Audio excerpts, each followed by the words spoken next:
de te voir. C'est la première fois que je te vois. Oui. On s'est parlé un peu au téléphone, sur WhatsApp. On était en contact quand j'écrivais il y a quelques années Les Prédateurs avec Catherine Le Gall. Tu nous avais bien aidé. Et là, en fait, je viens de lire un livre. C'est la première fois que ça arrive. C'est un livre qui n'est pas encore paru. En fait, vous avez essayé de le faire paraître chez un certain nombre d'éditeurs. Voilà, on avait les avaloirs payés, tout était prêt, tout devait aller chez l'imprimeur. Et au dernier moment, il y a eu un petit problème. Ouais. On nous a dit que ça ne se ferait pas. Voilà. Alors je l'ai lu, ce manuscrit, il est là, tu vois, j'ai mis des encoches un peu partout parce que je vais t'interroger. Et je trouve ça vraiment, vraiment bien, quoi. C'est une histoire passionnante, c'est l'histoire de ta vie. Oui. C'est à la fois des enquêtes, on est dans un univers à la fois d'agents secrets, de très, très... Tu reviens beaucoup sur des affaires financières, et puis l'arrière-plan, c'est la France-Afrique, c'est Uramine, c'est Areva, etc. Donc c'est absolument passionnant. Et je pense que nous, on va voir, on va en parler, mais moi je l'ai dit très bien aux médias, mais on en reparlera plus tard. Et ça s'appelle L'homme qui en savait beaucoup trop. Mais avant, je voudrais te présenter, parce que les gens te connaissent pas et tu gagnes à être connu. Donc, tu es né en 62. Je lis la petite note. Hein. Et pour les gens qui le veulent, il y a un très bon papier de toi. Moi, je t'ai découvert en lisant le journal Le Temps en Suisse, avec une jolie photo. Enfin, comment dire... donc, tu es né en 62, un bac B à 16 ans, donc tu étais assez précoce. Tu as voulu t'engager dans les commandos de marine, mais le recruteur, tu le racontes aussi dans le livre, t'a conseillé de faire des études et tu es devenu, enfin, tu as fait des études d'expert comptable. Tu as un diplôme d'expert comptable? Je ne suis pas inscrit à l'ordre des experts comptables, je n'ai jamais été inscrit à l'ordre, mais j'ai fait un BTS DECS à l'époque. Maintenant, ça a changé de nom, mais bon, bref, c'était la filière de l'expertise comptable. Et j'ai jamais exercé comme expert comptable, mais ça explique pourquoi je sais ce que c'est qu'un document de référence, je sais lire un bilan, beaucoup mieux que beaucoup, et voilà, quoi. Et alors c'est marrant, la scène que tu racontes dans le bouquin, c'est quand le recruteur te voit et puis il te dit, putain, mais ce mec, il est pas assez con pour être militaire ou un truc comme ça. Oui, il se dit ce gamin-là... Il a du potentiel, mais pas pour ça, quoi. Ouais. Voilà. Et après, tu reviendras à l'armée, d'ailleurs, on va en parler, puisque tu fais ton service militaire dans les forces de gendarmerie mobile. En 86, là, tu décroches un peu, puisque tu es embauché comme trader à la BIAO, qui est la Banque de la France-Afrique. Puis tu es patron de salle de marché à la Mitsubishi Bank, oui, parce que tu connais bien le Japon en plus, et tu travailles à la BBL en Belgique. Officiellement, on dit de toi que tu es un enquêteur privé spécialisé dans le conseil aux entreprises dans les zones de conflit, et tu es spécialisé dans les enquêtes sur la grande criminalité, le blanchiment et la corruption. Donc on ne sait pas très bien à lire ça si tu es un agent secret. Voilà, alors, on va dire que j'ai une première partie de vie qui est une expertise financière. À l'époque, les années 86, c'était les Golden Boys, les gens qui faisaient du trading. J'avais une grosse capacité de frappe. À l'époque, la Mitsubishi Bank, elle était AAA. Donc on pouvait travailler jour et nuit comme on voulait, avec sans limite de montant, sur à peu près tous les produits qu'on trouve en salle des marchés à l'époque. Donc on se fait vite une réputation. Et moi, je suis un homme de combat. Donc quand ça travaille, quoi. Il n'y a pas de jour, de nuit, il n'y a pas de week-end. Voilà.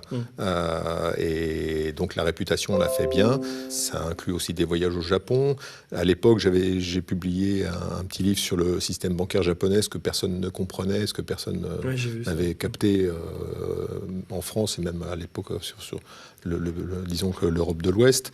Et petit à petit, comme ça, on fait des deals de plus en plus gros. La banque Bruxelles-Lambert m'a fait confiance aussi pour diriger sa salle des marchés. Elle est devenue ING après. Ça a été aussi des grosses opérations.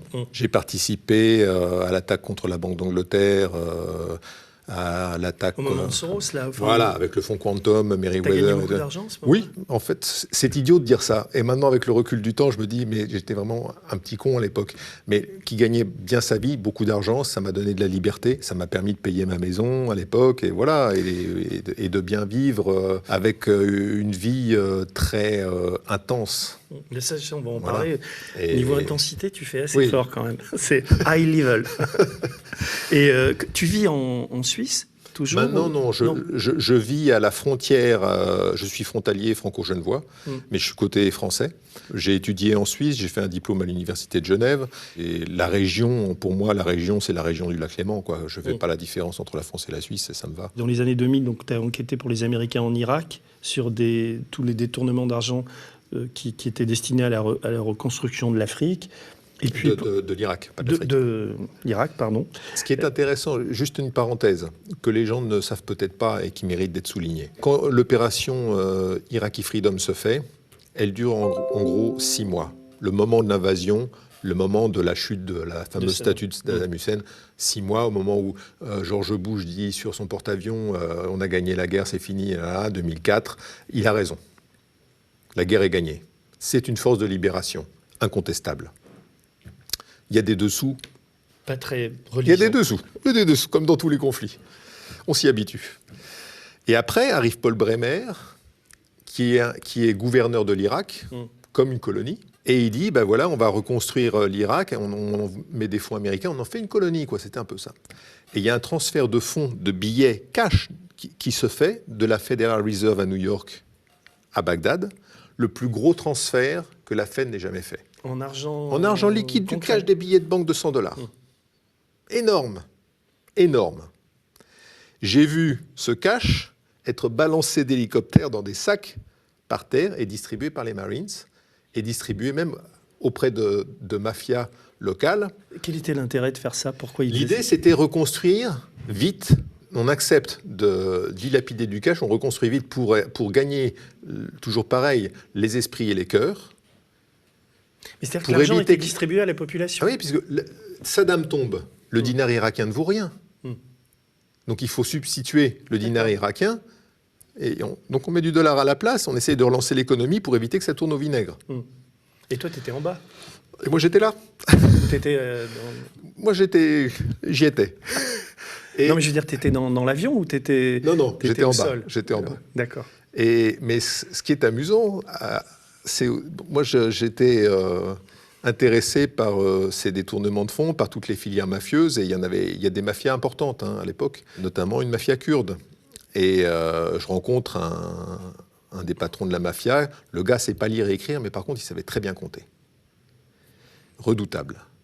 Et il me dit, tu vois Marc, tu vois le papier là? Je vois. Eh ben, je vais leur prendre 30 millions. Je dis, tu sais, qu'est-ce que tu veux faire? On va faire une fausse clinique, on va construire un faux hôpital, et on va leur... Voilà, t'as le nombre de chambres. Et il me sort un papier de gribouillage, avec un bout de dessin fait à la main. Et je dis, bon, écoute, essaye, il n'y a pas de problème, mais ça va être difficile. Tu sais, quand même, les Marines ne sont pas des imbéciles, c'est eux qui distribuent le cash, et ça, pas de problème. Peu de temps après, je le revois, il me dit, alors, c'est fait. Ah oui, carrément. Et effectivement, il a posé une dalle en béton sur un sol, perdu au milieu de là, et c'est tout ce qu'il a fait. Et il a pris, le cash. Ah oui, quand même. Voilà. Et c'est ça. Et tous les projets que Paul Bremer a lancés, partout sur l'Irak, ont échoué. Tous.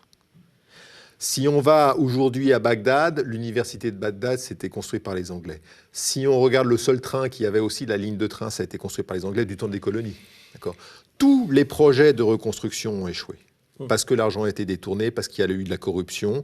Et puis au bout d'un moment, quand Paul Bremer a eu la brillante idée de dire aux sunnites, ben voilà, tous les sunnites, ils ne peuvent pas faire partie de l'administration. S'ils ne peuvent pas faire partie du pays dans lequel ils ont vécu, simplement parce qu'ils sont sunnites et qu'ils n'avaient pas le choix que d'obéir à Saddam Hussein, ils ne peuvent que prendre les armes. Ils vont se battre pour vivre. Et c'est ça qui s'est passé. Le drame, le basculement, ça a été ça. C'est ce qui nous a conduits dans des années de guerre. Et toute cette guerre, comme la guerre en Afghanistan d'ailleurs, a été complètement pourrie par la corruption. C'est ça qu'il faut bien comprendre, c'est qu'en fait, c'est pas une animosité entre personnes. Le pétrole, on peut le mettre de côté aussi. Bien sûr, ça joue, mais on peut le mettre de côté. Mais à la base, le grand basculement de ces guerres-là, que ça soit l'Afghanistan ou l'Irak, c'est la corruption. C'est le fléau. Et d'ailleurs, j'ai mis dans la marge, tu vois, CIA, DGSE, parce que je me suis dit, quand on lit ce court CV, là, parce qu'on en est à la pré-introduction de ce dont on va parler après. Donc, tu vois, après, tu as travaillé pour la France, tu as enquêté sur les activités minières au Congo-Kinshasa. Tu bossais pour les services français. J'ai travaillé, alors pas comme fonctionnaire, mais comme contractant. Comme pigiste pour la DGSE. Voilà, comme pigiste. Et tu travailles, à un moment dans le bouquin, tu parles de tes rapports avec le FBI et la CIA aussi, tu as bossé un peu pour eux. En fait, ce qu'il faut bien voir, sur une zone de conflit, on obtient des informations dans la douleur. C'est toujours dur. C'est toujours beaucoup de risques. On en prend pour nous, on en prend pour les gens avec lesquels on est, avec lesquels qui vont nous exfiltrer, etc. Bon.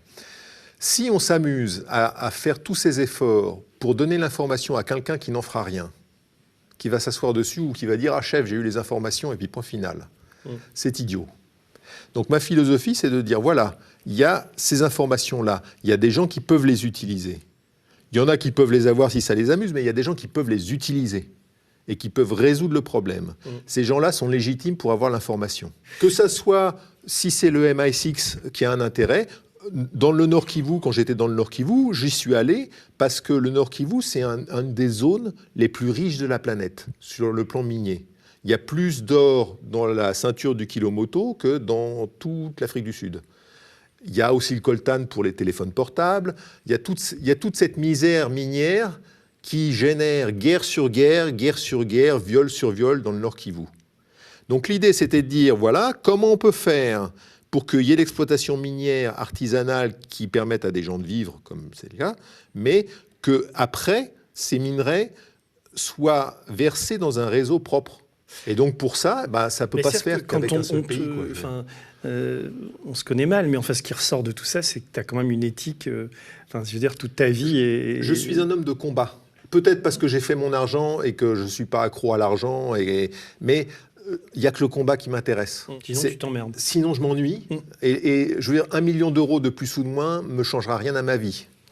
Moi, si tu veux les donner aux médias, moi, je les prends. Et voilà. Je comprends qu'il y en a qui ont des besoins, mais moi, ça ne m'intéresse pas. C'est aussi pour ça que les gens considèrent que je ne suis pas corruptible, entre guillemets, ou peu corruptible, et que j'ai une écoute. Et à chaque fois que j'ai donné des informations, je n'ai jamais demandé de retour. Dis-moi, il y a une question que je me pose, c'est, tu sais, quand on fait une émission comme Tout peut arriver, là, on met le nom de l'invité et on le présente en dessous, en quelques lignes. Et comment on dit pour toi? On dit Marc Échinger. On dit quoi? Ton enquêteur. Non, c'est un peu cheap. C'est un peu cheap. Ex-agent, non? Ou agent? Qu'est-ce qu'on met? Est-ce qu'on peut mettre officier de renseignement, agent peut-être Officier de renseignement, c'est pas mal. Voilà. Et puis aujourd'hui, quoi, t'es plutôt écrivain, en tout cas journaliste un peu? Journaliste, non, parce que j'ai pas de carte de presse, mais aujourd'hui, j'ai envie de témoigner, quoi. Ouais, j'ai envie de témoigner, j'ai envie de passer le flambeau, parce que je suis plus tout jeune. Je pense qu'il y a des jeunes qu'il faut former. Et en tout cas, il faut qu'ils comprennent que leur avenir, il se joue en ce moment dans des pays où malheureusement on bascule de plus en plus dans la corruption. On va dire officier de renseignement. Et donc oui, alors le moment de choix, parce qu'on va rentrer dans le dur là un peu, c'est que en février 2010, l'amiral Thierry Darbonneau, qui est le patron à l'époque des forces navales stratégiques, et qui est le l'ancien, en fait, c'est l'amiral Darbonneau qui est maintenant décédé malheureusement. Il était patron de la force nucléaire française. Il commandait les sous-marins nucléaires français, voilà. Et donc il m'appelle pour me parler d'Areva, puisqu'il était directeur de la sécurité d'Areva. C'est quelqu'un qui était. Attends, excuse-moi. Après son boulot, je veux dire, il était retraité.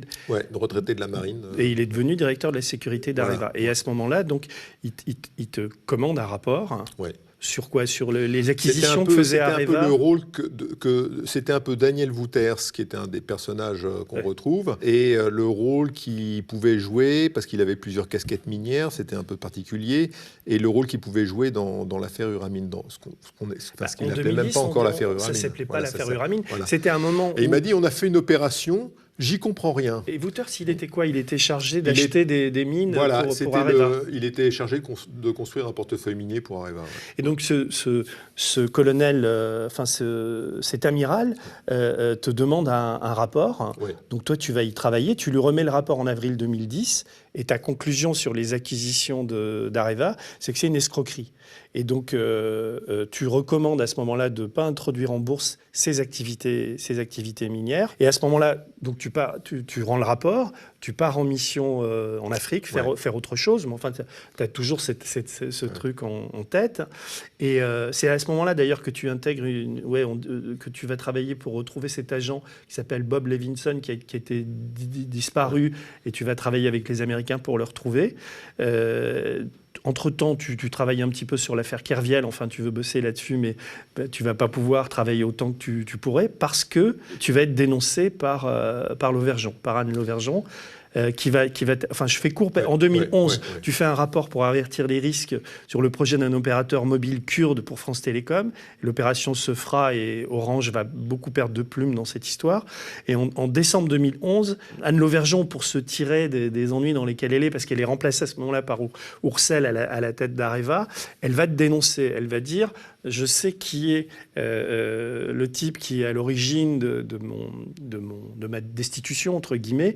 Il s'appelle Marc Échinger, c'est un type qui travaille pour les services, et elle lâche ton nom au chien, comme tu dis. Voilà. Et toi, en fait, il y a un avant et un après à ce moment-là. Je ne suis même pas sûr qu'elle sache à qui elle a affaire, dans la mesure où elle demande à quelqu'un de prendre des photos de mon domicile. Elle me met ces photos dans la procédure juridique, puisqu'elle me fait un procès en diffamation qu'elle perdra. Et elle ne fera même pas appel. Je crois qu'elle fait appel, elle retire. Elle fait appel, elle retire, oui, parce que je lui envoie d'autres documents compromettants pour elle. Ah ben t'envoies du lourd sur Lauvergeon. Voilà. En fait, tu l'as fait tomber. T'es l'homme qui a fait tomber Lauvergeon. Non, mais sans frime. C'est quand même, si tu n'avais pas fait ce boulot-là, elle serait peut-être toujours en poste. Et son mari aussi. On va parler de ce couple quand même. Il y a un truc où je te rejoins, c'est que les Français, parce qu'on a parlé d'Uramine, d'Areva, etc., mais ne mesurent pas à quel point ce scandale est un immense scandale dont personne... Alors on peut dire que c'est 4 milliards, on peut aligner tous les chiffres, mais il y a eu des tas de papiers qui ont été faits, mais personne n'a quantifié, n'a mesuré l'ampleur incroyable de ce scandale. C'est l'affaire Elf multipliée par 50. On peut le voir sur le plan financier, mais il faut le voir sur le plan humain. C'est plus intéressant. L'angle humain. 2004, 72 000 employés chez Areva. 2010, au moment où, en fait, 2010, on sait que la boîte est morte. C'est déjà fini en 2010. 45 000 employés. 2018, enfin, le sauvetage, là, bon, voilà. On est sur le pouillem de 20 000 personnes. Sans parler des sous-traitants. Voilà, le drame, c'est ça. Le drame humain, c'est ça. La Cour des comptes va dire, ça nous a coûté 10 milliards. Bruno Le Maire, il va hurler au scandale. OK. Je veux bien qu'on hurle au scandale et tout ça. Mais il y avait déjà une Cour des comptes avant. Elle n'a rien fait. Oui, non, mais là, c'est quand même... Oui. Là, on est dans ce système français où tout est lié, la peur de déplaire. Enfin, on n'arrive pas à comprendre aussi pourquoi on l'a laissé faire. Pourquoi... Enfin, moi qui ai un peu travaillé sur le sujet, j'étais édifié de voir comment... mais on y viendra, parce qu'il y a une explication à tout ça. C'est comment des multimilliardaires arrivent à phagocyter les États, à rentrer à l'intérieur des services publics, de la Caisse des dépôts ou autres, pour mettre en place un système dans le système qui épuise et qui puise dans l'argent public. En fait, on se rend compte que dans le portefeuille de l'APE, l'APE, c'est l'Agence des participations de l'État. Il y a France Télécom à l'époque, il y a Areva, il y a d'autres sociétés comme ça, l'aéroport de Paris, des choses comme ça, dans lesquelles l'État a des parts. Et on se rend compte que là, c'est la porte ouverte à des gens qui vont venir piocher dans la caisse. Voilà. Alors tu parlais de Le Maire, j'espère qu'on va retrouver l'archive, puisque ça s'est passé au Sénat le 22 juillet 2017. Je l'ai, l'archive. Oui, on va la mettre. Je voudrais profiter de la présence de cette noble assemblée pour vous dire à quel point la gestion d'Areva, depuis quelques années, avant que ce soit repris en main par M. Devarin, qui fait un excellent travail, est un véritable scandale républicain.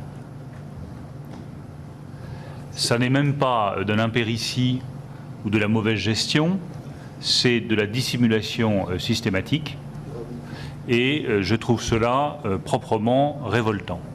Pour que Le Maire, qui est quand même la mesure fait homme, et qui est quand même un gros timide et qui mesure tous ces mots, puisse dire ça, c'est que vraiment, il y a du lourd dans cette affaire, quoi. Je voudrais qu'on parle de Lauvergeon assez vite, parce que c'est ce que je te disais tout à l'heure, t'écris dans ton bouquin, alors elle m'attaque, elle balance mon nom à la presse et se moque de mon CV en me présentant comme un petit analyste financier incompétent en matière de mines et d'uranium. A-t-elle qualifié mon rapport de torchon? Peut-être pas, mais c'est ce qui ressortait de tous ses propos. Elle fait ça en conférence de presse, donc il n'y a pas de moyen de défense.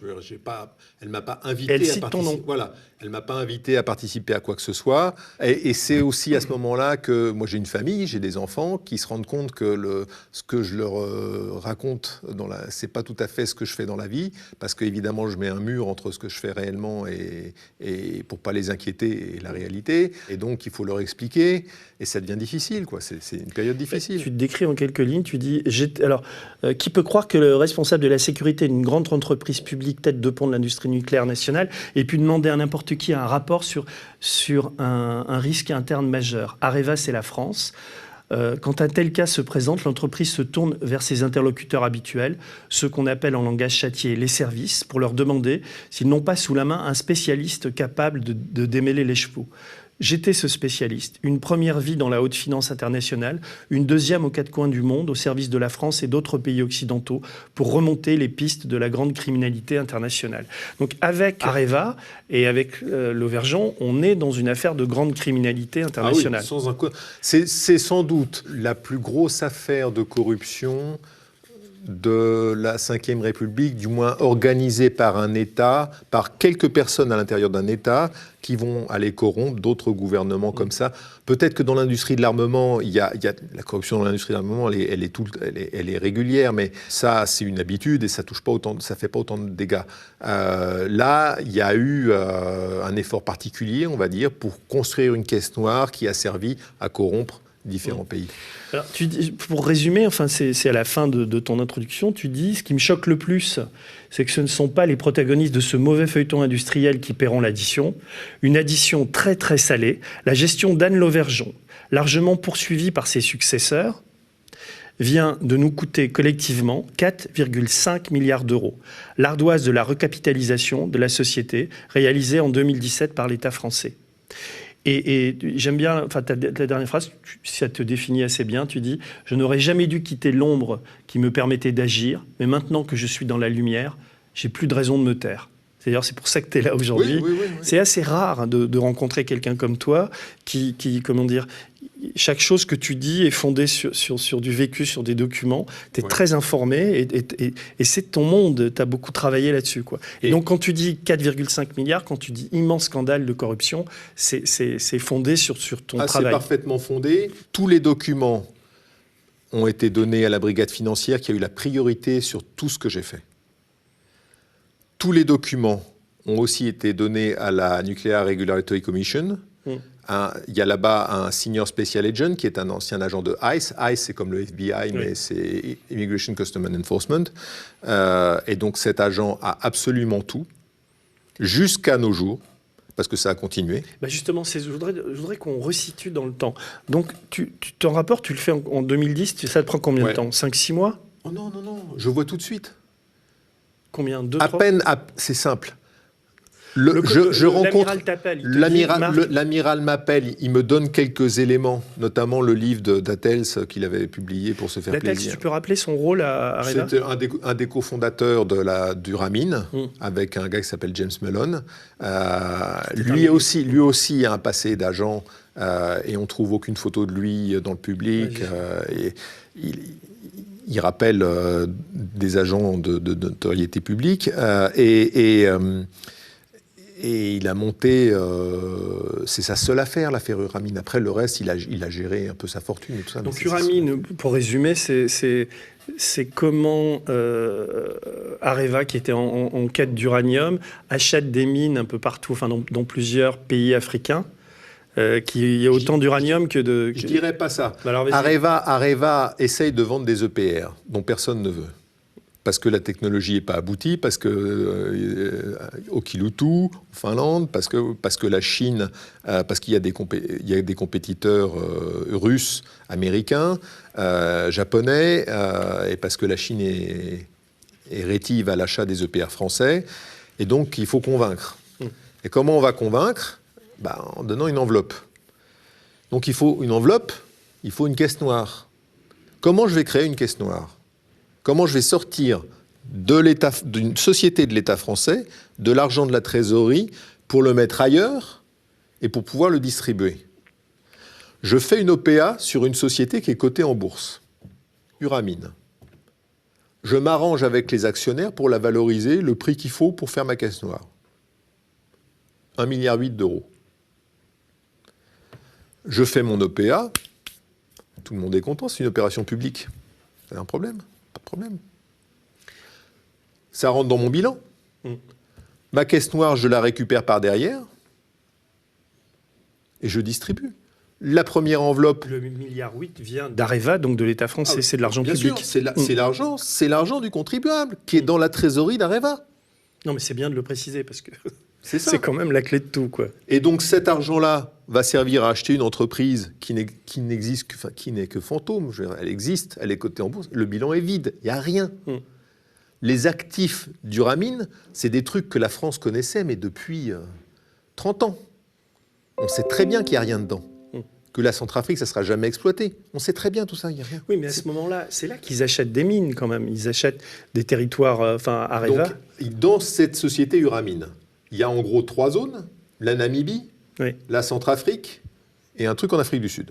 La Centrafrique, c'est le gisement en question a été découvert par la Cogema il y a longtemps. D'accord ? Donc, et la Cogema l'a abandonné. Donc on voit retourner dans le bilan d'Areva un truc qu'on a laissé tomber depuis longtemps parce qu'on sait que le peu d'uranium qu'il y a, c'est prisonnier dans des phosphates. On ne peut pas le sortir. Voilà. On ne peut pas l'exploiter. Ça ne vaut rien. Pas un franc. Ça revient dans le bilan d'Areva, au travers de l'opération Uramine. La Namibie, il y a une immense zone désertique, d'accord ? Avec, allez, on va dire, c'est pas un filon d'uranium, c'est vraiment de l'uranium qui a été saupoudré par la nature, on va dire, en toute petite quantité. Et donc, pour qu'une mine soit exploitable, il faut au contraire de la concentration, d'accord ? Et là, elle n'y est pas. Donc, ça coûte une montagne d'argent d'exploiter ce peu de gisement d'uranium. Et en plus, il faut beaucoup d'eau. Et en Namibie, il n'y a pas d'eau. Il faut de l'eau douce. Donc, on se met à construire une usine de dessalement pour amener l'eau à cet endroit-là. Et là, on tombe dans tous les délires. Donc cette construction d'usines de dessalement ou autre, en fait, les gens qui l'ont construit savaient que ça ne servirait à rien on savait qu'on était déjà dans un projet délirant où ça n'avait... C'est Anne Lauvergeon, c'est les dirigeants. Tout le monde qui était de près ou de loin au courant de ce qui se passait sur cette zone-là savait que économiquement, ça n'avait aucun sens. Et pourtant, on y va, on le fait. Et on y va. Uniquement pour récupérer de l'argent. C'était une licence minière qui avait... C'est amusant parce que c'est une licence minière qui avait appartenu aux héritiers d'Elvis Presley. Et donc, qui avait été rachetée par un escroc, puis revendue aux Dattels on va dire pour 50 000 francs, enfin 50 000 dollars. Et voilà. Et donc, ça n'avait aucune valeur. Toi, rapidement, en lisant les comptes, en allant sur place, en passant je rentre dans le train, je prends le TGV pour rentrer de Paris, pour rentrer chez moi, je sais déjà qu'il y a un problème grave. Et l'amiral... Après, il a fallu documenter tout ça. Mais j'ai fait mon rapport assez rapidement et j'avais vraiment... j'étais angoissé par ce que je trouvais. Et donc, j'ai rendu mon rapport... Et l'amiral te dit quoi quand tu lui rends le rapport ? Il est sur le cul ou il te dit... Oui, il était très sec, il était assez sévère. Il dit, oh là là, c'est... si c'est un militaire, il est un peu rigoureux, voilà, il n'a pas envie de tremper dans des magouilles. Il n'a pas envie, voilà. Et il commence à s'inquiéter. Et il alerte très vite Lauvergeon ou qu'est-ce qu'il fait ? Non. Après, ce qu'il fait, ça, je ne sais pas. Mais il s'inquiète. Et je lui envoie après... Moi, je continue après à travailler dessus parce que je me dis, oh là là, ça va bien au-delà du rapport que je devrais faire. Et il faut continuer. Et c'est énorme. On est sur un truc qui est grave. Il faut savoir que à l'époque, et c'est encore peut-être vrai maintenant, mais Areva était statutairement protégé par le ministère de l'Intérieur et le ministère de la Défense. Donc il y avait Sarkozy au pouvoir. Ouais. Alors d'un côté, il y avait la DGSI avec Squarcini. De l'autre côté, il y avait la DGSE. C'est Bernard Bachelet. Mais le fait est qu'il y avait matière à s'inquiéter lourdement et à se dire, oh là là, qu'est-ce qui se passe ? On avait quand même un des cofondateurs, qui est James Mellon, qui avait un mandat d'arrêt au cul. Un des cofondateurs d'une société qu'on paye 1,8 milliard, qui a un mandat d'arrêt actif, émis par la Corée du Sud, pas par un pays... La Corée du Sud, c'est un pays normal. Et ça n'est pas dans le document d'OPA, Mais à ce moment-là, ça bouge pas. Quand il n'y a pas Non, d'instruction ouverte encore. ça bouge pas. Ça bouge pas. Et je continue d'alerter. Je suis tellement angoissé par la chose que j'envoie un email à l'amiral d'Arbonneau et je lui dis de prévenir le procureur. Je lui dis, il y a un problème lourd, il faut quand même en parler au procureur. Et il le fait pas. Et après, moi, je pars ailleurs. Non, mais tu sais qu'il le fait pas. Voilà, alors, ouais, il le fait pas. Ouais. Et ça remonte. Et j'ai compris pourquoi il pouvait pas le faire, en fait. Alors ? Parce que à l'époque c'était délicat et que ça touchait aux intérêts de la France, ça pouvait ouais. déstabiliser. Et puis l'opération avait été montée à haut niveau et donc de toute façon ça serait pas passé comme ça. Il aurait été. À haut niveau, tu veux dire au-dessus d'Anne Lauvergeon, au-dessus de. Ça a été monté avec des complicités politiques obligatoires parce qu'on peut pas faire une opération comme ça avec l'argent du contribuable sans qu'il y ait un feu vert politique.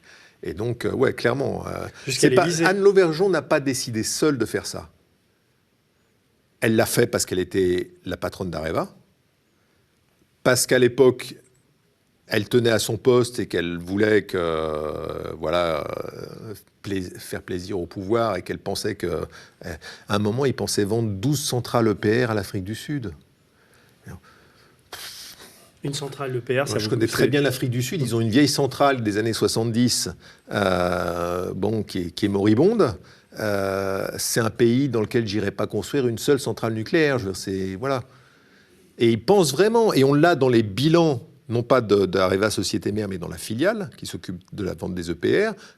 On voit l'évolution. Voilà, on veut vendre les centrales, 12 centrales, comme ça. C'est-à-dire, si je comprends bien, le milliard 8, en fait, qui va enrichir, c'est Dattel, c'est Mello, James Mellon, et d'autres d'ailleurs, puisqu'il y a d'autres actionnaires, il y a ce milliardaire belge, il y a Sam Jonah, Mais ces gens-là, en fait, ce sont si je suis ton raisonnement, ce sont des intermédiaires qui doivent permettre à la France de se faire bien voir de certains pays qui rachèteraient des EPR. C'est des gens qui profitent d'un coup pour s'enrichir. Et qui montent la combine avec le pouvoir politique français et Madame Lauvergeon pour créer cette caisse noire. Donc on peut dire, si on t'écoute, que Lauvergeon s'est plus fait avoir dans cette histoire qu'elle a été l'instigatrice. Peut-être qu'elle a subi. Mais c'est toujours pareil. C'est l'appétit du pouvoir. C'est Atomic Anne. Ouais, elle a cette putain de réputation. C'est Atomic Anne. Peut-être que dans sa vie, elle a une période de sa vie où le jour, elle est Atomic Anne et donc elle doit paraître, faire des tas de choses. Et quand elle rentre chez elle, elle se regarde dans la glace et puis elle voit la réalité. Mais c'est trop tard. Donc l'information va être ouverte quand ? Combien d'années plus tard ? Alors, déjà, il y a un premier problème, c'est que Areva va verser 260 millions de dollars en Chine pour corrompre toute la filière nucléaire chinoise. Et ces Chinois se font arrêter. Il y en a un, Kang Ringxing, qui était le patron du programme nucléaire, qui est toujours en prison. Lui, il a pris la prison à vie. Maureen Kearney, cette syndicaliste qui a été attaquée chez elle, c'est dans cette même période, c'est 2012. Oui, mais ça n'a rien à... Non, là, elle, c'est 2012. Là, les événements ont lieu, la période de chinois, c'est fin 2007. D'accord, ah oui, donc, tu reviens en arrière. Voilà. Mais donc là, ton rapport, comment ça se passe pour toi ? Parce que tu donnes le rapport, après tu pars en mission en Afrique, tu fais autre chose, et tu dois te demander... Jusqu'à fin 2011, j'en entends plus parler. Et donc là, ça doit quand même tourner dans ta tête. Tu te dis, ça tourne, mais je me dis, je me dis, mais il y a la DGSE, il y a la DGSI, il y a tout ça. Moi, j'ai fait mon rapport, on me rappelle pas. Et puis les bilans d'Areva sortent. Avec ça qui est valorisé une folie. On invente la fausse mine d'Imouraren. À partir du moment où il n'y a rien dans Uramine, il faut bien quelque chose pour redorer le bilan, et notamment le bilan des mines d'Areva. Puisqu'on sait qu'il n'y a pas d'uranium, qu'il n'y a pas de réserve et qu'il n'y en aura jamais.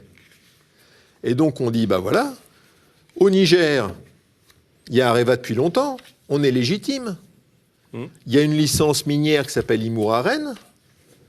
On prend la licence d'Imouraren et on en fait un joyau. Et on va valoriser ça à 1,3 milliard. 1,3 milliard. En plus déjà de tout ce qui avait été dépensé. Voilà. Alors que j'ai retrouvé un document dans les archives de la CIA qui parle d'Imouraren en 1970.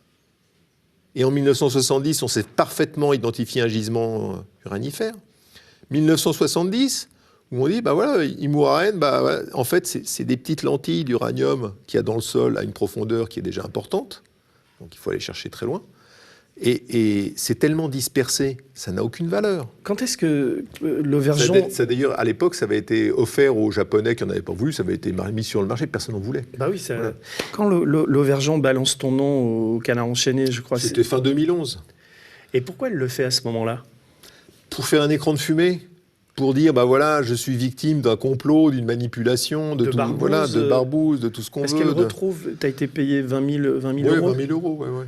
pour ce rapport. Enfin, et donc, elle va filer la facture. Elle explique quoi? Elle explique qu'on cherche à la déstabiliser, que tu es... Voilà, et que c'est une opération, elle a été mise à la porte contre, enfin vraiment... Par Sarkozy. Voilà, par Sarkozy. Elle avait été mise à la porte au mois de juin 2011 par Sarkozy. Et puis, elle n'avait jamais avalé la pilule. Et puis là, les pertes sont insoutenables. Au bout d'un moment, le bilan d'Areva, il s'effondre. Et donc, on sort ça sort, les pertes sortent. Et là, elle dit, bah voilà, je suis victime d'un complot. Voilà. Et moi, j'appuie. J'appuie, je dis, attendez, Uramine, c'est une escroquerie. Ouais. Mais elle, à ce moment-là, on pourrait croire que, lâchée comme elle l'est par Sarkozy, une de ses défenses aurait pu être la vérité. Elle aurait pu être dit... Ça aurait été plus judicieux. Ça aurait été plus judicieux, d'autant plus qu'il y avait les élections qui arrivaient et on allait passer à François Hollande. Elle était protégée par François Hollande. Elle a été présidente de la commission de l'innovation avec François Hollande. Il lui a donné la médaille d'officier de la Légion d'honneur. Donc il y avait cette protection. Elle aurait pu avouer, dire la vérité. Ça aurait été moins dommageable. Et la vérité, ça aurait été quoi la vérité? Ça aurait été de dire que sous les ordres de Nicolas Sarkozy... Eh ben, il s'est passé ça, il s'est passé cette Français opération. Ont voulu vendre des EPR, comme on voit récemment que Airbus corrompait tout le monde pour pouvoir vendre des avions, et ben voilà, Areva fait la même chose pour vendre des EPR. Bon. Le réacteur EPR est un réacteur de génération 3+, qui allie un très haut niveau de sûreté et de sécurité et un rendement supérieur aux modèles antérieurs. Avec une puissance de 1650 MW, il est le plus puissant réacteur nucléaire de la gamme proposée par Areva. Ton tact, raison d'État. Tiens, j'ouvre une toute petite parenthèse. Tu as vu ce qu'on a sorti aux médias sur Aéroport de Paris, la caisse noire d'Aéroport de Paris? T'as pas vu ça? Disons que ça ne me surprend pas. Non, parce qu'on se demandait à quoi avait servi cette caisse noire, quoi. Comme tu parlais d'Airbus, dont t'as pas de... Mais comment Aéroport de Paris est entré en Turquie? Bah dis-moi.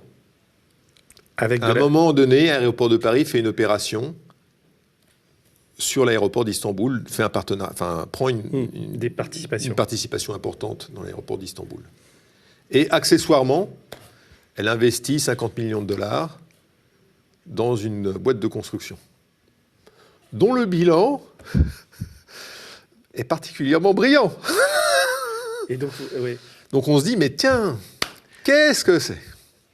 Alors tu vois, c'est la vie. J'ouvre cette parenthèse sur Aéroport, après je reviens là-dessus, parce que je suis quand même assez furieux par la gestion médiatique et politique de ce dossier. Donc nous, grâce à Marc Andevel, on sort quand même l'histoire d'une perquisition sur une filiale d'Aéroport de Paris avec une vraie caisse noire, avec beaucoup d'argent et tout, et qui devrait mettre à mal la privatisation d'Aéroport de Paris, ou au moins l'ouverture d'une information, puisqu'on n'est pas non plus poursuivi en diffamation pour avoir écrit ça, et il ne se passe rien. Oui. Et ça ne bouge pas, et la presse reprend timidement, quoi. Et donc... D'abord, c'est difficile à comprendre pour beaucoup de gens. C'est l'État. L'État a du mal à admettre ses problèmes de corruption. C'est pas rentré dans les mœurs. Aujourd'hui, si on a un problème de corruption, il y a deux recours. Le Bribery Act en Angleterre et le FCPA, le Foreign Corrupt Protection Act. Tu peux expliquer ça, les deux? Alors, c'est la loi anticorruption américaine qui a une portée extraterritoriale qui peut s'appliquer à des boîtes comme Airbus, Areva, etc. Et Aéroport de Paris. Et Aéroport de Paris, parce qu'ils ont sous réserve qu'il y ait des éléments qui... l'usage du dollar, il faut quand même pas mal d'éléments. Une présence sur le sol américain. Oui, une présence sur le sol américain, des levées de fonds aux États-Unis, une cotation en bourse aux États-Unis. Mais je crois qu'Aéroport de Paris est dans la ligne de mire, là, en tout cas. C'est possible. En tout cas, il faut beaucoup d'éléments, il ne faut pas croire que c'est facile. Et donc, si on a un problème... On regarde, est-ce que c'est éligible au FCPA ou au Bribery Act? Et à ce moment, les deux lois ont une portée extraterritoriale et on peut obtenir de l'aide. Alors, si on va en France... Ben c'est ça le paradoxe, c'est-à-dire qu'en France, on n'y arrive plus, quoi. Voilà, on n'y arrive pas. Alors, c'est un petit peu mieux parce que sous François Hollande, on a créé le parquet financier, mais on ne l'a pas doté de moyens. C'est toute la subtilité du politique français, c'est je crée... pour l'image de marque et pour dire je suis un grand président, mais je donne 4 millions d'euros de budget. Oui, tu le dis dans le bouquin. C'est hallucinant, c'est même pas ce qu'il y a le budget. Même en Roumanie, il y a 5 fois plus. Hein. Donc c'est incompréhensible. Et puis on choisit des gens... Pas très compétents parfois. Non, si, parce qu'ils mettent... Les juges d'instruction ont 30 dossiers à gérer en moyenne. D'accord, en même temps. C'est compliqué, c'est très lourd, et ils ont la pression du politique. Et puis, quand j'ai sorti l'affaire Osra, avec Thierry Gadot, qui a fait l'article dans Capital, auparavant, j'avais prévenu la brigade financière, j'avais instruit le dossier auprès de la brigade financière. On a prévenu le parquet, Madame Houlette. Elle avait tout. Et ah ben non, attendez, Édouard Philippe était chez Areva et avant il était chez De Bevoise & Clinton, qui est le cabinet juridique de Madame Clinton. Oula, donc on sort pas. C'est toujours pas sorti. Et donc on sort. Tu peux expliquer, parce que maintenant tu parles d'Osra. Alors l'affaire Osra, c'est intéressant pour ceux qui nous regardent, parce que si vous voyez que Al Gore se présente pas aux élections présidentielles, c'est lié aussi à l'affaire Osra. Voilà, vous pouvez regarder, il y a des gens qui voulaient que Al Gore... C'est quoi Osra? C'est les initiales Osra, c'est une société qu'Areva a achetée et qui appartenait à Al Gore et dans laquelle John Kerry aussi avait des intérêts indirectement, qui était une société, disons, on va dire, très proche du clan de l'administration Obama. Voilà. Et donc, il paye cette société de mémoire 200 millions, quelque chose comme ça. Et ça vaut 0. C'est une société. Elle fait faillite. C'est pas une mine d'uranium. Non. Elle fait industrie solaire, production d'énergie solaire. Ah oui. Et ce qui est intéressant, c'est que Olivier Frick, le mari va prendre 5% avec des amis à lui de cette société. Donc là aussi, le mari de la patronne investit dans une société qui est à 100% Areva. C'est Space. Mais il est mis en examen, il faut dire. Alors, pas pour Osra. Non. Mais moi, j'ai un mail de monsieur Olivier Frick dans lequel il dit, mais voilà, mais donnez-moi la trésorerie, vous allez voir, je vais vous la gérer, ça vous coûtera 2%. Et tout ça. C'est quoi? Et là, mais le fait est, c'est qu'on a payé l'administration américaine pour avoir des avantages de sa part, notamment un gros contrat en Caroline du Sud. Et tout ça est aux mains de la NRC, la Nuclear Regulatory Commission, l'autorité de régulation américaine. Tout ça est arrivé sur le bureau du ministre de la Défense américain à une époque. Et je sais sous Obama ou sous Trump? Sous Trump. Et donc, le contenu, personne le conteste. Tout est bien argumenté, tout est bien étayé, y compris avec des vidéos. Il n'y a aucun souci. Je peux en parler. Je souhaite avoir un procès en diffamation, parce qu'au moins, je pourrais l'étaler au grand jour. Et là, voilà. Donc, Et là, au parquet national financier, ça bouge toujours pas, même si vous l'êtes parti. Voilà, il n'y a pas d'instruction possible. Voilà. Il y a plusieurs cas comme ça, c'est un peu comme à Aéroport de Paris, quoi, où on voit qu'il y a une gestion politique de ces dossiers, c'est insupportable. Et donc on en vient, mais là on en vient maintenant effectivement à passer par les États-Unis, à essayer d'espérer que la société française. C'est le seul moyen. C'est le seul moyen. Soit il y a un recours aux États-Unis, soit il y a un recours aux Britanniques, mais il n'y a pas d'autre choix. Voilà, on peut dire oui, mais le Royaume-Uni, il y a de la corruption aussi. Oui, bien sûr. Mais il y a nous, une on est dans la indépendance. société civile française. Ouais. Voilà. Est-ce que demain, on veut vivre dans une société civile qui ressemble à la Roumanie, à la Slovaquie ou au Liban qui est en défaut de paiement? Ou est-ce qu'on veut vivre en France, dans un pays de liberté, où on peut encore avoir un job sans payer pour avoir ce job? Est-ce qu'on peut encore aller mettre nos enfants à l'école sans payer pour que les mômes aillent à l'école? C'est ça l'enjeu. C'est ça l'avenir des jeunes d'aujourd'hui qui ont... c'est pour eux qu'on se bat. C'est pour les agents. Moi, quand je vais voir la brigade financière et que je suis avec un jeune brigadier, mais ça me fait plaisir de former un peu ces gens-là, entre guillemets, tout modestement, mais de leur ouvrir les yeux et dire, c'est pour vous qu'on se bat. Parce que sinon, qu'est-ce qui va se passer? Il y a quelqu'un qui viendra un jour à la brigade financière avec une enveloppe, il va vous mettre dans la figure, il dit, toi, tu prends l'enveloppe et tu te tais. C'est ça qui va se passer. C'est comme ça que ça se passe dans un pays comme l'Irak. Moi, j'ai vu des juges menacés. En Amérique du Sud aussi, au Mexique, voilà, partout. en Colombie. Est-ce qu'on veut ça? Non. Mais tu penses qu'on en est là? On n'est pas loin. On n'est pas loin. On est vraiment. Il faut vraiment se battre pour qu'on ne dépasse pas la ligne. Parce que des affaires de corruption de magistrats, il n'y en a pas eu beaucoup. C'est des épiphénomènes quand On même. ne sait pas. Ouais, Est-ce que quand il n'y aurait pas eu les écoutes de Sarkozy avec un magistrat qui voulait son poste à Monaco? La chance quand même d'avoir eu ces écoutes-là. On se rend compte, au-delà de l'affaire, on se dit, voilà comment ça se passe, l'influence. Est-ce qu'il n'y en a pas d'autres? C'est vrai que là, surtout, enfin encore plus depuis que Macron est au pouvoir, il y a moi, je connais beaucoup de magistrats avec qui j'ai des amis qui sont magistrats, qui ont des rôles importants. Et quand je discute avec eux, il y a un climat assez dépressif quand même. C'est-à-dire que il y a plein de problèmes dans la justice. C'est un budget minable, et c'est vrai qu'il y a des tas de blocages au niveau des parquets. Et on n'a jamais vu une chancellerie aussi inféodée. En fait, tout se passe à l'Élysée aujourd'hui. C'est pire que ça. Quand on a une affaire comme ça, on oppose le secret des affaires, le secret de l'instruction, le secret défense. Donc c'est mort. On est là, voilà. Et donc en fait, s'il n'y a pas quelqu'un qui dit « Ok, on part en guerre asymétrique, on ne respecte plus les règles, puisque des deux côtés, on ne respecte pas les règles, ça devient un combat. » Et le combat, il va se faire dans l'ombre, avec des soutiens étrangers, avec tout ce qu'on veut, pour arriver au but. Et le but, c'est que la justice se fasse. Ben voilà. Simplement, il faut qu'il y ait quelqu'un qui le fasse. Donc moi, c'est mon boulot, ça me va, ça me convient, et j'ai les moyens de le faire. Mais c'est vrai qu'on n'est pas très nombreux, je veux dire. Non. Et c'est pire, je crois, que pour les magistrats.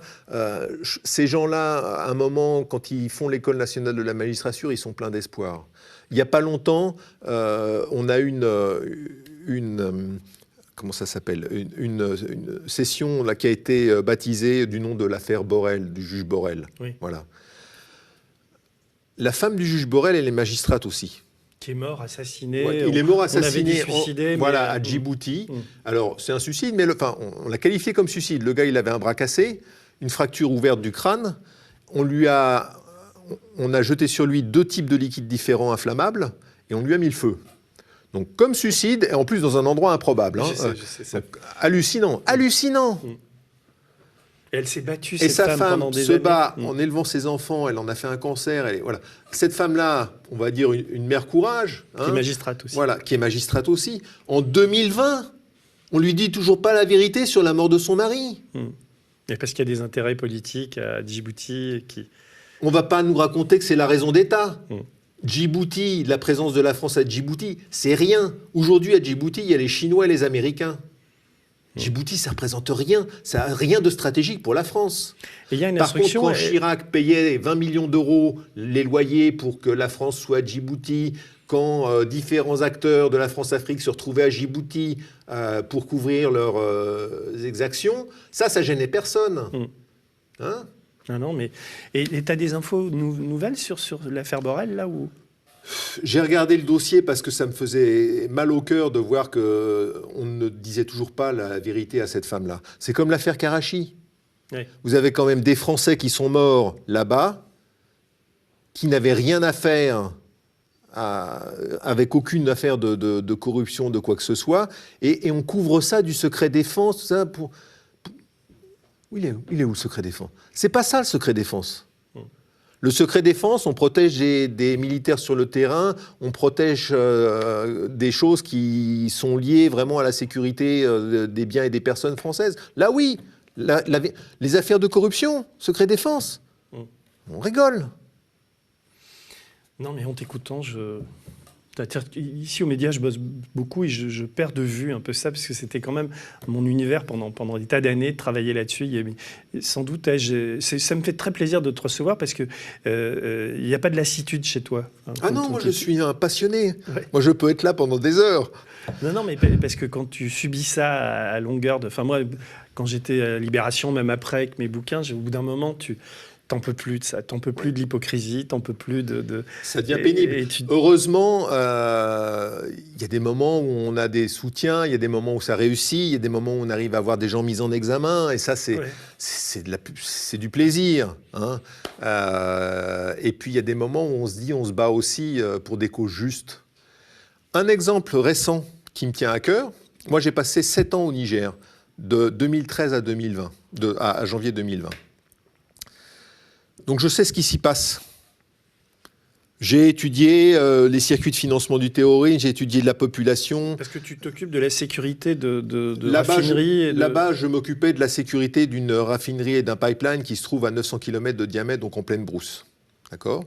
Mais j'ai eu une formation en contre-terrorisme que j'ai faite à Saint-Andrew, et puis j'ai une formation de terrain. Donc je peux comprendre les phénomènes des Boko Haram. Ça s'analyse en fait, en découpant les choses, comment ils se financent, comment ils s'arment, on découpe comment ils se financent. Bon. Et puis on a des contacts avec les gens locaux, etc. Donc on sait, on construit des réseaux, on sait, on écoute, on comprend, et on aide quand on peut. Et on protège ce qui peut produire quelque chose de valable pour l'économie. C'est ça le but du jeu. De 2016 à 2019, le ministre de la Défense, Kalla Moutari, que je connais, que j'ai rencontré, a détourné des fonds avec d'autres membres du gouvernement nigérien. Des fonds du budget de la défense. On parle d'opérations de contrats fictifs, de surfacturation. Il a acheté des hélicoptères russes, alors que nous, on a l'opération Barkhane, que le contribuable français, il paye entre 600 et 700 millions d'euros par an pour Barkhane. On les a laissés faire ces contrats fictifs, acheter des hélicoptères russes. Ça a duré 3 ans. De quand à quand, ça ? De 2016 à fin 2019. Et pourquoi ? Et là-dedans, on retrouve des acteurs qu'on connaît, qui sont parfaitement fichés en France. Des acteurs africains ou des acteurs français ? Des acteurs africains, Petit Boubé, alias Aboubacar, Ima, alias Style Féroce, il est parfaitement fiché en France, il est parfaitement connu, il est parfaitement connu au Nigeria. Et ce sont qui, ces gens-là ? Eh ben, c'est un des grands bénéficiaires des contrats qui ont été découverts par une commission qui a travaillé sur ce sujet de détournement de fonds et qui a fait ses rapports récents. Et donc on s'aperçoit que les fonds de la défense nigériens ont été détournés. Alors, à Niamey, il y a la DRSD, la DGSE, le Quai d'Orsay, des attachés défense, il y a des officiers français, il y a du monde. Il y a l'opération Barkhane. Il y a du monde à l'aéroport, il y a du monde dans l'ambassade, il y a du monde au ministère de la Défense nigérien. Et on va me faire croire que pendant 3 ans, ces gens-là n'ont rien vu. Ils n'ont pas fait un seul rapport. Madame Parly, elle est au courant de rien. Pendant 3 ans, le budget de la défense nigérien a été détourné et Madame Parly, elle n'a rien vu. Elle n'a rien lu. Elle n'a pas eu un rapport. Et là, maintenant que ça sort dans la presse nigérienne, on ne l'entend pas. Elle dit rien. Est-ce qu'il y a un député en France qui peut poser une question au gouvernement pour demander à Madame Parly ce qu'elle en pense ? Mais c'est quoi ton hypothèse ? Les enveloppes encore ? C'est incompréhensible. Ces 2 types dont tu parles, qui sont bénéficiaires, c'est quoi leur statut ? Ce sont des chefs d'entreprise là-bas ou ce sont Alors, Petit Boubé, c'est quelqu'un qui a fait fortune, disons, sans le diffamer, mais Qui a fait fortune. Qui a fait fortune. On va rester- On dit de lui qu'il est propriétaire de plus d'une centaine de maisons à Niamey, peut-être 200, bon voilà. Dans l'immobilier, on va dire. Voilà, Et l'autre l'immobilier.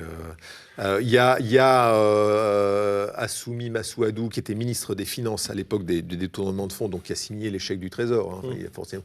Lui, il est impliqué dans l'Uranium Gate. Donc on le connaît déjà au travers de l'Uranium Gate. Hein. Il est archi connu. C'est pour ça son nom. Voilà. donc, Jamais convoqué par les juges en France.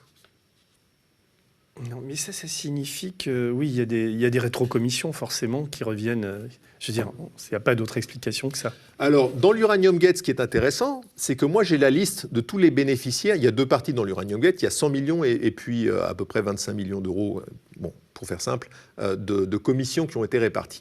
Dans cette vingtaine de millions d'euros de commissions qui ont été réparties, moi, j'ai les noms. J'ai les noms, j'ai tous les montants. Tu les as donnés Bien sûr, et il ne se passe rien. il ne se passe pas grand-chose. Alors, ce qui est amusant, c'est qu'on voit une ligne, il y a marqué Bussy International, 500 000 euros. C'est quoi, Bussy? Et alors, Bussy International, c'est des anciens de la DGSE, et il y a même le préfet Chambon avec eux. Jean-Louis Chambon, ancien préfet. Ils ont peut-être bossé, vraiment, non? Alors, C'est une question. oui, alors, mais ce qui se passe, c'est que c'est une opération particulièrement illégale. Donc, c'est blanchiment, détournement de fonds, tout ce qu'on veut. Là aussi, mais j'attends le procès en diffamation, surtout. Alors, ce qui est intéressant, c'est qu'il y a non seulement il y a 500 000 euros, mais il y a marqué deuxième facture. Donc, c'est pas le seul montant. Moi, je sens qu'on va avoir des emmerdes avec cette émission, mais tant pis. Hein. Voilà.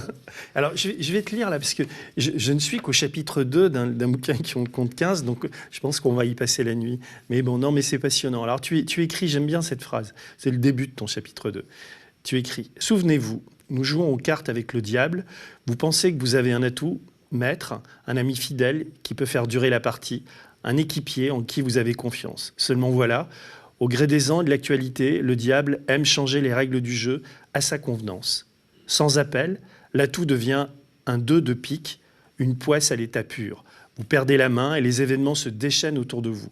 Dans ces moments-là, tout ce qui vous empêche de tomber dans le chaudron est bienvenu. C'est là où tu démarres tes aventures africaines. Tu peux expliquer pourquoi tu écris ça? Un agent, il n'est jamais seul. Un agent, il a toujours un officier traitant. Peu importe le pays, c'est toujours comme ça que ça se passe. Il y a toujours quelqu'un qui fait un suivi, toujours quelqu'un qui va surveiller, toujours quelqu'un qui va diriger et rendre compte. Le rapport entre un agent et un officier traitant, c'est le même rapport, je dirais, qu'entre un cheval de course et son jockey. Le cheval, il a envie de bourrer. Il a envie d'avancer dans tous les sens. Il a le feu sacré, d'accord ? Le jockey, il l'oriente. Son rôle, c'est de le guider et de tirer sur les rênes quand il faut ou de le laisser partir. Toi, tu as toujours été cheval de course ou tu as été jockey des fois? Moi, j'ai toujours été cheval. En fait, moi, j'ai monté des réseaux aussi. Simplement, c'était des réseaux qui étaient tellement... Les gens étaient tellement éloignés de moi que je ne pouvais pas les gérer comme ça. C'est sûr qu'on se base sur des sources, mais une source, c'est pas un agent et un officier traitant, c'est pas le même rapport quand même. C'est pas ça. Et là, c'est un rapport qui est proche, où les gens sont proches. Il est, je pense, rarissime qu'un officier traitant féminin s'occupe d'un agent masculin pour éviter justement qu'il y ait une trop grande proximité. Donc l'inverse est possible. Non, c'est compliqué. La mixité est compliquée. Et il faut que l'agent ait une confiance dans l'officier traitant. S'il a un doute, si le doute s'installe, s'il pense qu'une exfiltration ne se fera pas, qu'il y a quelque chose qui va se faire dans son dos, ça devient l'enfer. Il y a un livre écrit par un cheval de course qui s'appelle Maxime Renaï. Oui, que j'ai lu. Est-ce que tu penses que ce genre de témoignage, ça gêne un peu à la DGSE au service ou... Alors, quand je l'ai lu, son livre, je me suis dit, quelle énorme perte. Ouais. Voilà un jeune qui a la volonté de servir son pays, incontestablement, qui ne demande rien. Maxime, il ne demande pas un euro, rien. Pas un service, pas une médaille de chocolat, rien. Et il dit, voilà, moi je vous apporte une matière que vous ne pouvez pas avoir autrement, sur le monde offshore, avec des secrets de l'offshore, un peu comme les Panama Papers. Je vous donne ça, faites-en bon usage. Et pas à aucun moment dans son récit, Maxime, il se dit, ça va être mal utilisé. Il est en train de servir la France, il sacrifie sa carrière, il sait que les risques pour lui, s'il est arrêté, ça va faire mal, et que personne ne va l'aider, parce que personne ne pourra l'aider. Et il fait ce choix. Et moi, je dis bravo. C'est ça qu'on veut voir. C'est des jeunes comme ça qu'il faut protéger. Il est quand même, enfin, je sais pas si il travaille avec nous maintenant et c'est vraiment, il a sorti déjà des enquêtes, on va en sortir d'autres, mais il est un peu, enfin, je sais pas s'il le dirait comme ça, mais je trouve qu'il y a un peu d'amertume chez lui quand même. Ah mais beaucoup, Ouais. mais beaucoup, parce qu'il voit que toute cette matière, au lieu d'être utilisée à bon escient, elle est plus ou moins revendue ou redonnée ou elle devient commercialisée. Pas du tout utilisée comme elle devrait. Il y a une sorte de malaise parce qu'il n'y a pas que les lectures du livre, il y a ce que j'entends aussi par ailleurs sur les services en ce moment et particulièrement la DGSE, c'est que comme c'est pas tenu, dirigé, il y a quand même quelque chose d'assez occulte dans tout ça. On a l'impression que là-bas aussi, il y a comme une sorte de privatisation qui est rampante, ou que des types sortent et menent leurs infos. Enfin, il y a quelque chose de pas très clair. C'est très dur d'enquêter sur la DGSE. Mais il y a un peu... T'as pas ce sentiment de... Il y a je pense pour certains, un peu de désespoir. Et puis... certains agents. Oui, pour certains agents du désespoir, parce qu'on ne fait pas fortune à la DGSE, d'accord ? On peut faire fortune après en utilisant les données ou l'expérience, mais pas pendant. Et puis on voit un pouvoir politique, on est dépendant d'un pouvoir politique. Qui est de plus en plus... On pense qu'on sert... Au départ, je pense qu'honnêtement, il y a des gens qui, comme dans l'armée, se disent « je vais servir mon pays, je vais lutter contre le terrorisme, je vais servir le drapeau ». Cette noblesse-là, on la voit au départ. Et puis, ils prennent des coups. Ils prennent des paires de claques où on leur dit bah, « tu regardes ailleurs ». Ça, c'est politique. Tu touches pas. Non, tu touches pas. Mais c'est pas là, c'est mon pays.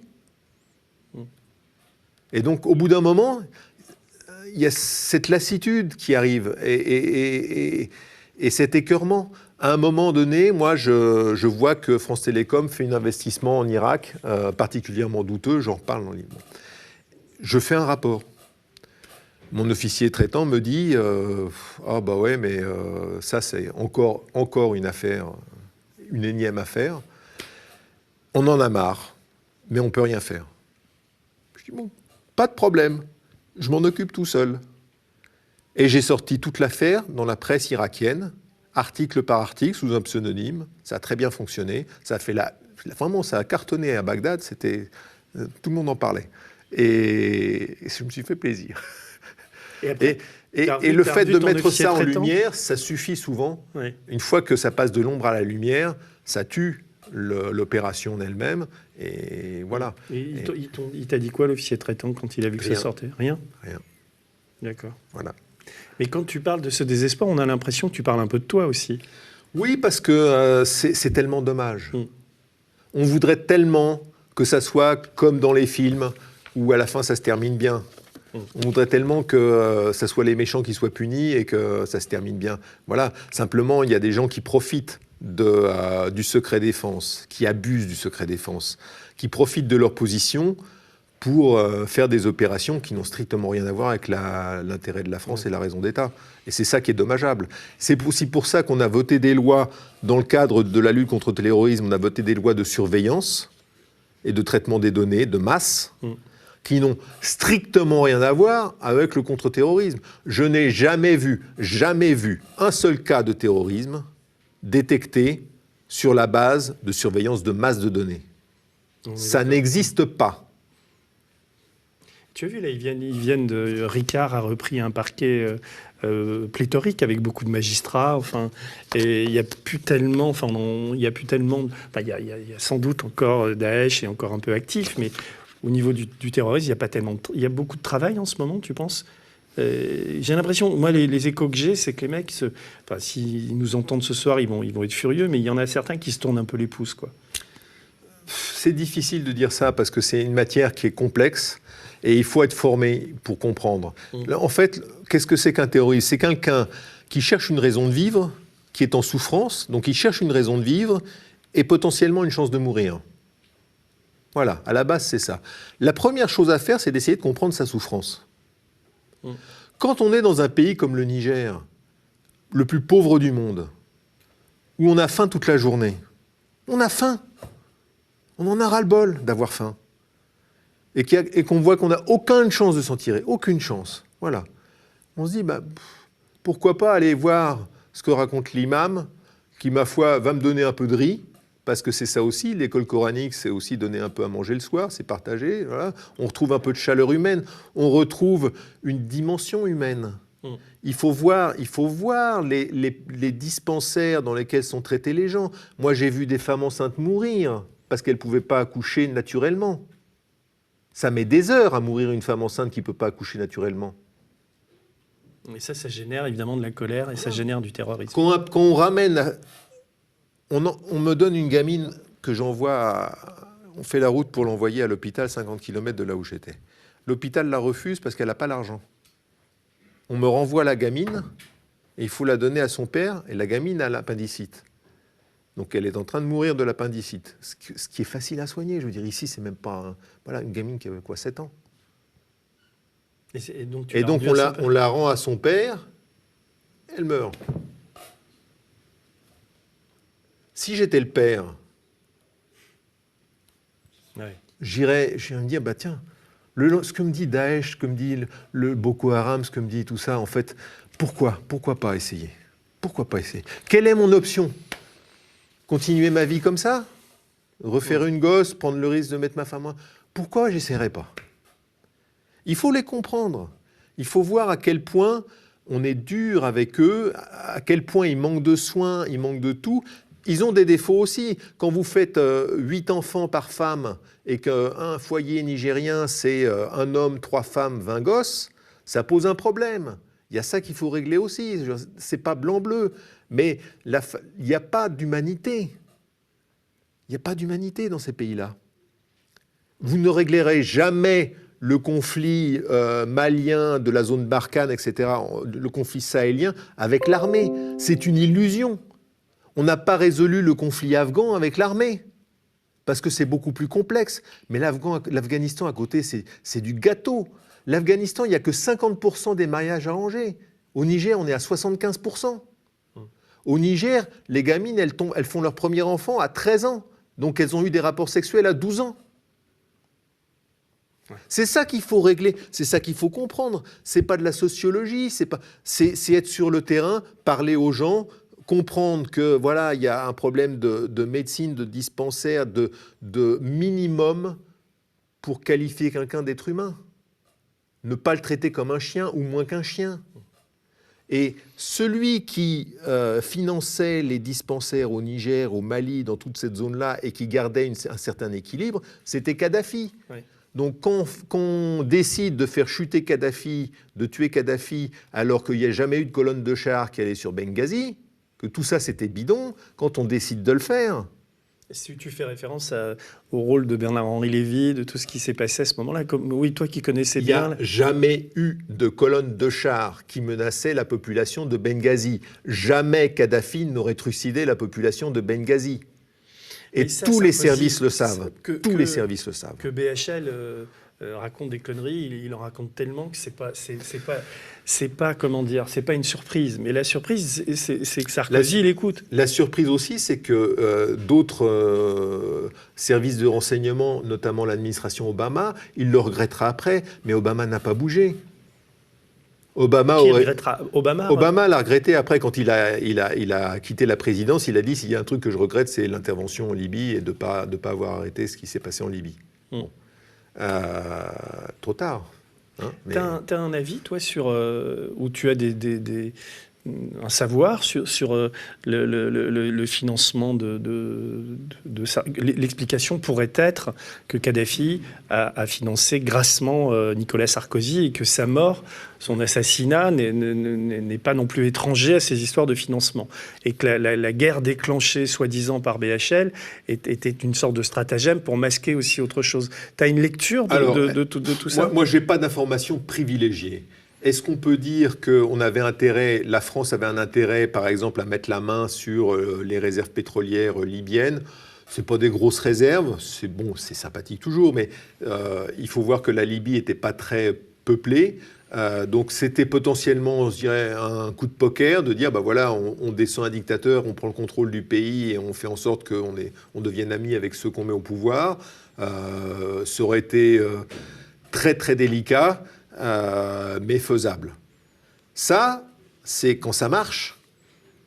Et là, ça a foiré, quoi. Et ça a complètement foiré, parce qu'on n'a pas vu le risque qu'il y avait à côté. On n'a pas vu l'infiltration des islamistes. On n'a pas voulu la voir. Où on s'est dit, oh, il n'y a pas de problème, on va s'en sortir. Et on ne s'en est pas sorti. Mais par rapport à BHL, est-ce qu'il a été le dindon d'une farce, ou quel est son degré de sincérité dans cette histoire, selon toi? Je pense que quand un pays comme la France, qui a une DGSE avec des agents de terrain, un pays comme la France qui a ces agents-là, n'a pas besoin d'un BHL. On est d'accord, mais c'est quoi l'explication alors? Qu'est-ce qu'il fait là? Pourquoi on l'utilise? Pour le romantisme? Non, mais ça tient pas une cacahuète, ça. Enfin, il y a autre chose derrière. Ça s'est passé. Écoute, c'est dur d'enchaîner après, mais est-ce qu'on reparle de la bande Adetels? Enfin, en tout cas, je vais te lire un peu, parce que c'est un vrai polar, hein, ta vie, et tu dis, avant de vous raconter mon histoire sur Areva, je dois vous livrer quelques petits secrets, vous dire comment un enquêteur, a priori isolé et sans grands moyens, peut remonter la piste d'un scandale qui dépasse les frontières de l'Hexagone. Comme vous le découvrez au fil de mon récit, nous allons beaucoup voyager en Afrique, en Chine, au Brésil, au Canada, au Kazakhstan, en Mongolie et en Russie. Enfin, c'est vrai que ta vie, enfin, tu la passes... Ça se passe beaucoup ailleurs. Ouais. Mais il y a une clé, il y a un principe de base. Quand on travaille sur un sujet comme ça, un sujet de fraude internationale, il faut monter un réseau. Le réseau, il doit tourner 24 heures sur 24. Donc, il doit y avoir des gens dans l'hémisphère nord, dans l'hémisphère sud. Ça doit tourner 24 heures sur 24. On doit toucher des gens dans tous les pays concernés. On doit avoir des informateurs dans tous les pays concernés. Comment on fait? On fait du trading d'information. L'information a plus de valeur que le billet de banque. On est d'accord. Voilà. Et donc, bah voilà, ça peut être une source, ça peut être un journaliste, ça peut être un scientifique, ça peut être quelqu'un qui fait le même métier sous un autre drapeau et qui a besoin d'une contrepartie et on va échanger l'information. Voilà. Mais à la base, c'est ça. À t'écouter et à te rencontrer aujourd'hui, j'ai l'impression que tu es quand même toujours opérationnel, quoi. Mais en même temps, écrire ça et te dévoiler comme tu le fais, même si l'Auvergeon t'a balancé, c'est quand même une sorte de... Est-ce que c'est pas aussi une sorte de...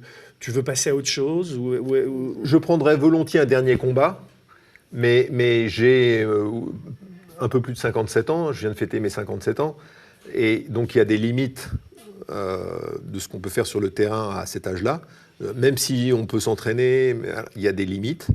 Et je sais que ces limites-là, je les ai pas mal repoussées déjà. Donc ça devient dur. Et récemment, tu étais encore au Niger, enfin. Ouais, et peut-être qu'on ira dans un autre désert encore un petit peu. Mais quand voilà. Tu dis tu pars avec des copains, des hommes à toi? Disons que pour certaines opérations, soit il faut une équipe d'exfiltration, soit il faut en tout cas une petite aide pour pouvoir avoir les contacts et puis comme un journaliste a besoin d'un fixeur, pour certaines opérations, celles pour lesquelles disons j'ai marqué un intérêt, il va falloir au moins une aide pour pas que ça se termine dès le premier jour. Mais parce que tu le dis, il y a souvent des petites remarques dont tu écris. C'est pas super amusant quand tu te retrouves en plein désert pendant des jours et des jours à surveiller toutes tes missions. La dernière sur le Niger, tu pars combien? 3-4 mois quand tu... Alors, c'était des rotations de 5 semaines. 5 semaines là-bas, 5 semaines chez moi. La difficulté sur ces pays-là, c'est la chaleur. Et Et puis la solitude aussi, t'as Ouais. pas de Wi-Fi, des fois c'est dur d'avoir d'internet. Il y a des choses qui rendent la vie difficile, mais on s'habitue. L'adaptation de l'homme, elle est extraordinaire. Mais c'est surtout, je dirais, la dureté de ce qu'on peut voir. Mais un mec comme toi, quand tu vas te retrouver chez toi, là, si ça s'arrête, enfin, au bout de 5 semaines, tu vas te faire chier comme un rat mort, non? Tu vas te dire... on est toujours sollicité. Oui, non, mais justement. C'est ça qui est toujours sollicité. Il y a toujours des choses à faire, il y a toujours des risques à prendre, ça n'en finit pas. Et d'autant que une des choses pour laquelle on m'a sollicité, c'était un problème d'une femme dont on a pris les enfants dans un pays nordique, qui a besoin d'aide. Bon, je ne peux pas m'étendre sur le dossier, mais je regarde le dossier, voilà, qu'est-ce qu'on peut faire sur le plan juridique, qu'est-ce qu'on peut faire pour aider cette femme-là, parce qu'elle est légitime dans son combat. Voilà. Là, tu parles de... Je passe du coq à l'âne, mais dans un de tes chapitres, ça m'a vraiment intéressé, tu parles de l'opération Weda Bay, le mirage indonésien, qui devait produire 60 000 tonnes de nickel. On est toujours chez Areva, là. C'est Eramet. C'est Eramet, ça se passe en 2006. C'est la première opération de la bande Adatels, donc des fondateurs du Ramin, avec l'État français. Et donc ça se fait via Eramet. En fait, la bande Adatels, elle a commencé par monter une opération bidon qui s'appelait Weda Bay avec Eramet pour dégager une somme, pareil. Et là, ça se voit comme le nez au milieu de la figure, par contre, parce que c'est leur première opération. Là, c'est en Indonésie, c'est là où c'est Weda Bay, c'est une licence en Indonésie, voilà, qui est toujours pas exploitée. Et tu es allé là-bas? Tu es allé en Indonésie? Alors non, pas pour Weda Bay en tout cas. J'ai récupéré tous les documents de l'opération. Ça pleurait de rire, c'est amusant. Et Eramet a cet actif qui lui colle au bilan, qu'elle a dévalorisé, valorisé, et qu'elle a fini par refiler à des Chinois qui doivent s'en occuper. Et puis voilà quoi. Ça. Un chapitre qui m'a plu aussi, c'est l'arnaque 419. On a tous vu des arnaques faites par des Nigérians où on vous vend des trucs qui sont des escroqueries. Ben voilà quoi, c'est un petit clin d'œil à ce genre de truc-là. C'est la bonne arnaque africaine du gars qui n'a pas d'argent, à qui il faut envoyer de l'argent, et voilà. Et donc c'est un petit clin d'œil qu'on a fait à ce genre de truc-là. J'allais dire c'est du même niveau. Mais tout ce qu'il y a là-dedans a été fait par des gens qui ont un vrai pouvoir, Tu écris là, dans ce chapitre sur l'arnaque 419, j'ai la prétention de penser que le dossier Ramin finira par éclater au grand jour ou deviendra une référence historique en matière de corruption internationale. Pourtant, à aucun moment, nous n'avons reçu le moindre soutien d'un élu politique. Dans ce domaine, il est évident que tout le monde se serre les coudes. Il n'y a rien à attendre des politiques. La soupe est trop bonne, comme on dit.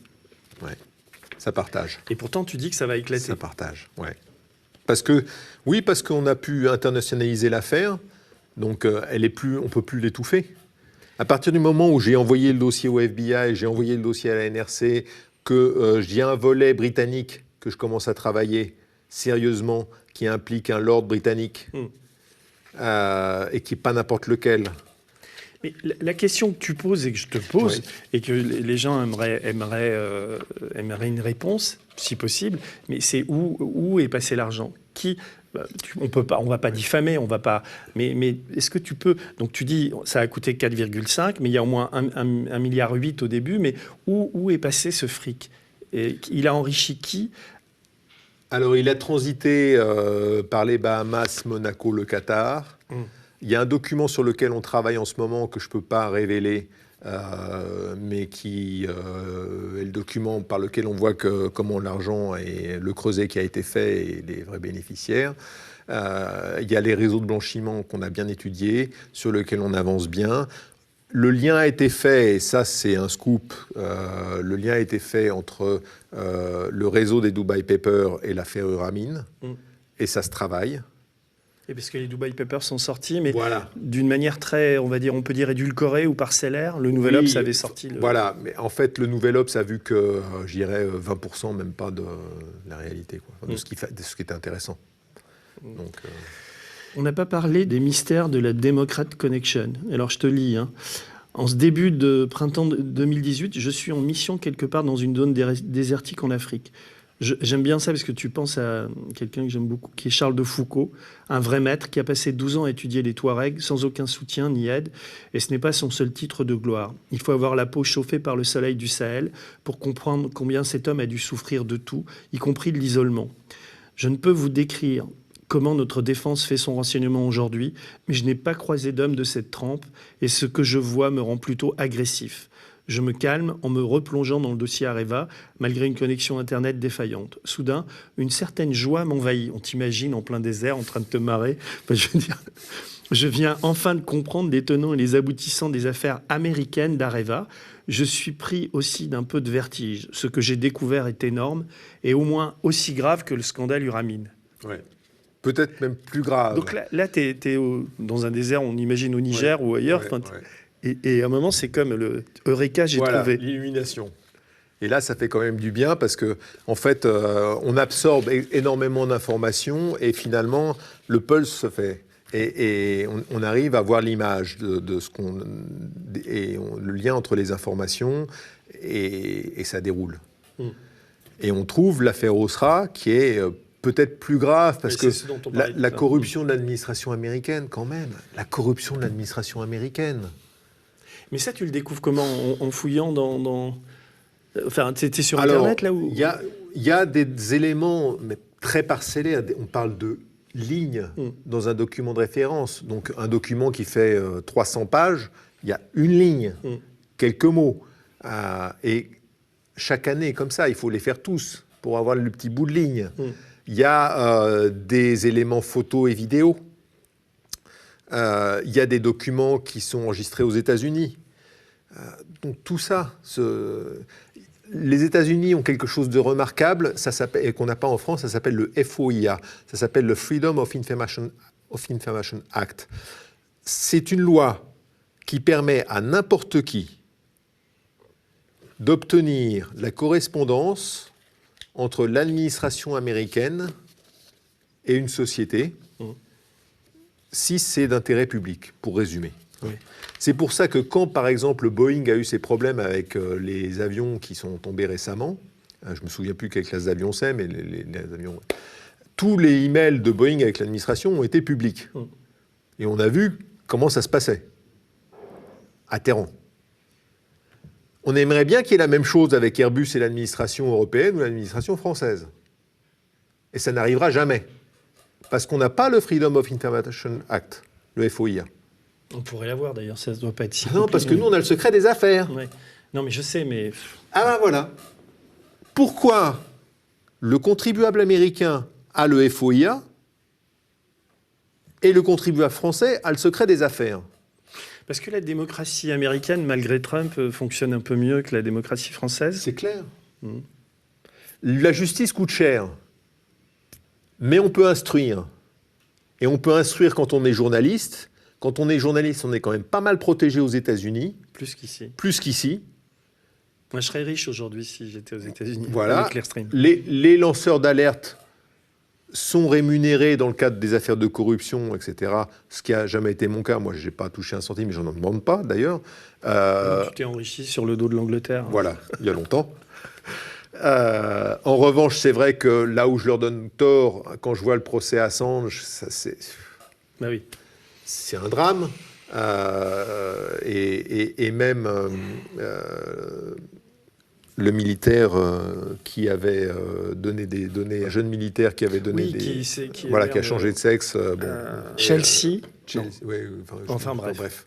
Moi, je pense que ces gens-là auraient dû être graciés.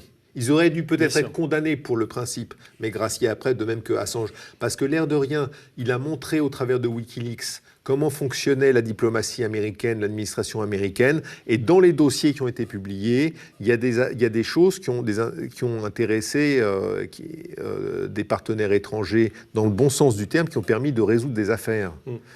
Et moi, je pense que ça a été quand même plus positif que négatif. Est-ce qu'on lui reproche souvent d'avoir mis en danger, parce que lui se défend de ça, mais moi alors j'ai vu des cas où on aurait pu avoir des agents en danger, notamment des agents américains. Moi, sur la zone où ils opéraient, je l'ai signalé quand je le voyais. Mais ça avait été déjà vu, tout ça, il n'y avait pas de problème. Bon, moi, je crois pas que la façon dont il est procédé ait pu mettre des agents en danger. Non, Il a mis peut-être des opérations, il a éteint des opérations où il les a mis peut-être à risque, mais qu'il y ait eu des dangers physiques de personnes. J'ai jamais entendu parler d'un agent qui a été tué à cause de Assange, quoi. Non, mais moi non plus, je suis de cet avis aussi. Donc, Il y a un moment où tu m'as fait rire, c'est ton chapitre sur un de tes amis suisses, enfin amis entre guillemets, Michel Capt, et tu dis « J'ai gardé précieusement ce dernier document dont le ressort comique ne vous échappera pas. Il mérite quelques citations. Il devrait faire l'objet de présentations spécifiques dans les écoles de commerce. » Tu cites Anne Lauvergeon et c'est un rapport qu'elle fait en 2012, non, c'est ça?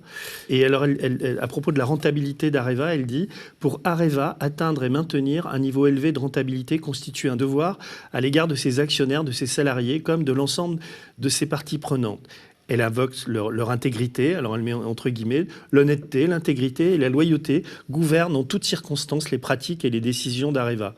Aux actionnaires et aux contribuables français, ouvrez les guillemets, Areva respecte les principes du gouvernement d'entreprise avec notamment pour objectif d'assurer aux actionnaires la croissance et la rémunération optimale du capital investi. Et ce paragraphe se termine par une affirmation du meilleur effet, ouvrez les guillemets, le groupe est particulièrement attentif à donner une information financière exacte et pertinente. Et ça, c'est de quoi? C'est le rapport d'activité? Oui, c'est rapport d'éthique, puisqu'il est de bon ton quand on va sur Internet, il y a toujours notre éthique, il y a les rapports éthiques, il y a la bonne gouvernance, tout ce qu'on veut. Plus il y a des gens qui mettent en avant de l'éthique et de la gouvernance, plus je suis méfiant. Parce que normalement, vous n'avez pas besoin. Oui, ça coule de source. Ouais. Vous êtes dirigeant d'une entreprise où il y a des milliers de salariés avec l'État comme actionnaire. Vous n'avez pas besoin de dire que vous n'êtes pas un escroc. Non, on est d'accord. Et que vos bilans sont justes. Normalement, les bilans doivent être justes. Dans le chapitre 12, qui s'appelle « L'ombre du Kremlin », tu poses une question que je te pose, parce qu'on n'a encore pas parlé de Poutine et de la Russie. Tu dis « Alors que je mets la dernière main au manuscrit, la question du degré d'infiltration russe me taraude. Quelle était la nature exacte des relations entre les complexes nucléaires français et russes ?» C'est vrai que y compris dans les médias, on en parle assez peu de ça. Oui, parce qu'il faut avoir travaillé le sujet pour comprendre. J'imagine que tu l'as travaillé. Oui, beaucoup, parce que c'est un gros morceau. Il faut savoir qu'en 2007, Poutine est au pouvoir et qu'en 2007, il décide de réorganiser toute la filière nucléaire russe, qui est très éparpillée. Et il prend ça à bras-le-corps lui-même. C'est pas quelqu'un d'autre qui fait le boulot. Il s'occupe de ça directement. Il va créer Rosatom, il va créer les filiales de Rosatom, il réorganise toute la filière de façon verticale en mettant des hommes à lui qui sont tous des anciens du KGB comme lui. Et puis il y a des gens d'Active. Parmi eux, il y a un agent qui s'appelle Mikerin, qui sera quelques années plus tard arrêté aux États-Unis. Cet agent s'occupait particulièrement d'Areva. Il avait des contacts avec les gens d'Areva. J'ai des photos de lui à Zug avec des gens d'Areva. Zug, paradis fiscal en Suisse, voilà. Parmi le paradis fiscal qu'est la Suisse. C'est une enclave très particulière. Et ce qui est amusant, c'est que certains cadres d'Areva, pour monter leur toutouille avec Uramine et d'autres, l'Uranium Gate, etc., trouvaient très intelligent de rencontrer leurs partenaires d'Uramine et autres dans des réunions internationales. Donc il y avait le World Nuclear Forum, il y en a un qui a eu lieu à Athènes. C'est là où ils ont mis au point l'affaire Uramine, parce qu'on retrouve tout le monde, hein, les gens d'Uramine, les banquiers, voilà. Je ne savais pas que c'était monté à Athènes, ça. Ouais. Et l'Uranium Gate à Séville. Et à chaque fois, on retrouve... Alors Séville, c'est marrant parce qu'il y a 2 Nigériens qui sont là-dedans, qui viennent à Séville. On se dit, mais qu'est-ce qu'ils viennent faire dans un forum comme ça? Eh bien, ils viennent rencontrer les gens d'Areva. Voilà, on met la toutouille en branle. Et il y a notre agent Mikerin qui est là. Les agents russes, ils savent travailler. Ben oui, c'est... Et donc, il y a des joint ventures entre la France et la Russie sur certains dossiers. Alors, Il est vrai que François Fillon avait ouvert grand les portes à nos amis russes et à Rosatom, et on a parlé d'un mariage à un moment donné entre Rosatom et Areva. Et là, ça s'est refroidi quand même. Ça s'est refroidi. C'est aussi l'époque l'époque de l'Uranium Gate, c'est aussi l'époque où on vendait deux bateaux de guerre à la Russie. Ça s'est pas fait après. C'est un autre pays qui les a récupérés, mais c'était l'époque. Donc il y avait, c'était mon ami Poutine, hein, c'était ça. Chirac lui avait déjà donné la Grand Croix de la Légion d'honneur, donc on pouvait pas lui donner, hein, mais c'était déjà fait. Mais on s'embrassait sur la bouche. Puis maintenant. Alors maintenant c'est plus difficile. T'as un chapitre un peu étrange qui s'appelle Que Dieu bénisse Areva. C'est les liens entre l'Église catholique, l'Opus Dei, Areva. Enfin, c'est très particulier. Enfin, tu peux résumer. Enfin, je sens. Alors, oui, fatigué, on peut boire un verre d'eau. Non, du tout. Non, moi, je suis inépuisable. Il se trouve que il y a une affaire dans laquelle on retrouve des membres de l'Opus Dei. C'est l'affaire Svartskil. Et Michel-Yves Bolloré, qui est membre de l'Opus Dei. Ah oui, donc il y a un rapport avec... Voilà, donc ça c'est... C'est qui par rapport à Bolloré C'est le frère de Vincent Bolloré. Et il est à l'Opus Dei. Ouais. Alors l'Opus Dei est toujours aussi puissant aujourd'hui, donc c'est une église dans l'église. Comment on peut définir l'Opus Dei? Oui, c'est un peu ça, ouais, bien sûr. Ils sont assez traditionnalistes. Oui. Alors extrême droite, je ne sais pas si on peut qualifier ça d'extrême droite. C'est une forme de tradition qui est difficile et hermétique à comprendre. C'est un catholicisme assez dur, on va le qualifier comme ça. Est-ce qu'on peut dire politiquement que c'est de l'extrême droite? Je ne crois pas. Mais ils interviennent aussi dans des pays, ils sont dans des complots pour placer des gens. Enfin, il y a des assassinats commandités. C'est toujours pareil. Le Vatican est un réseau d'informateurs de premier ordre. Il l'a toujours été. Ils ont joué un rôle important après-guerre. Et aujourd'hui? Et aujourd'hui, ça reste un réseau... Même avec le pape François, l'Opus Dei est toujours... Alors, le réseau du Vatican, c'est pas un réseau négligeable. Ils sont dans tous les pays où il se passe des choses pas simples. Et ils parlent aux gens. Et ils sont sur place pour pas cher. Donc c'est un réseau qui prend de l'information dans des pays et qui l'envoie au Vatican. Et la Banque du Vatican a beaucoup servi. Alors la Banque du Vatican, il y a le ménage qui a été fait quand même, oui. Mais avec l'IOR et tout ça, c'est clair qu'il y a eu des opérations de blanchiment absolument honteuses. Bon, ça c'est... Quand il n'y a pas de contrôle ou c'est mal fait, voilà, hein, c'est un... Et donc, toi, de ce que tu sais, l'Opus Dei continue à avoir un rôle... Il y a eu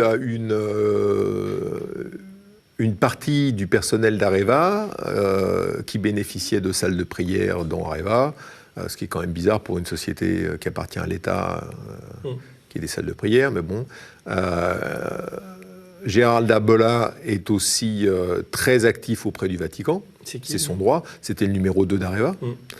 Et un bras droit historique d'Anne Lauvergeon. Il était là depuis le début. Elle-même a dit et écrit dans ses mémoires que quand elle était jeune, elle aurait bien été... elle voulait être nonne. Oui, c'est vrai, elle dit ça. Mais, c'est dommage qu'elle n'ait pas poursuivi dans cette vocation. Mais, comment dire, je sais que tu as travaillé avec Thierry Gadot pour ce livre qui a fait il a fait un énorme travail, ou alors tu étais tellement bavard qu'il a eu qu'à recopier? Non, travailler avec moi, c'est toujours un énorme travail. D'accord.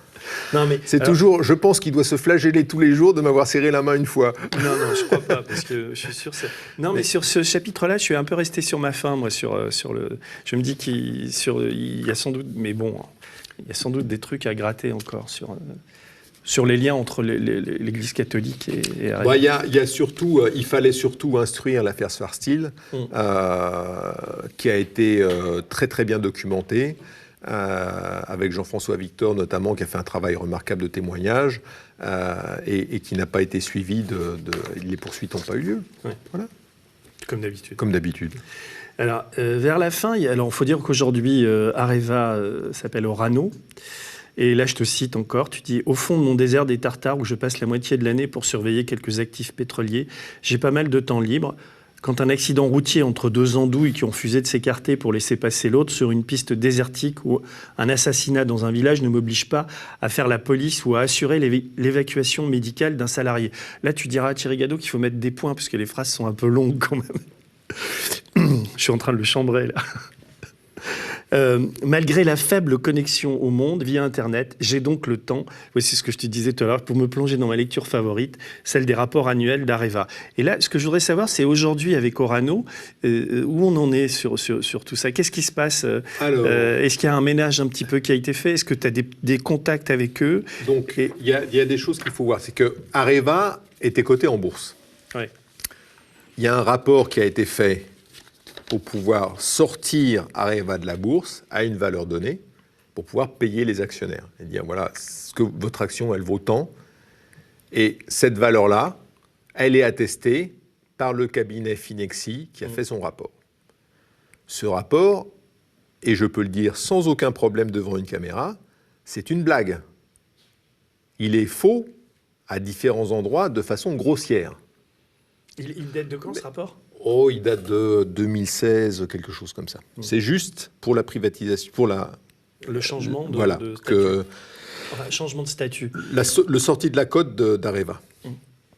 Et Areva, Areva s'appelle pas encore Orano. On sort juste Areva de la cote, on dit ok, on arrête la casse, c'est fini. Orano aujourd'hui, l'État français, il y a des Japonais encore ou comment c'est comment la répartition du capital? L'État français est encore majoritaire. Enfin, le groupe, ça va être un peu compliqué à expliquer, hein, mais disons que dans les nouveaux actionnaires, il y a des Japonais à hauteur de 10% qui ont été invités. Et donc, il a fallu sortir Areva de la cote. Payer les anciens actionnaires 4,50 € l'action, avec ce rapport de Finexsi qui a pleuré de rire. Et derrière, il faut recapitaliser.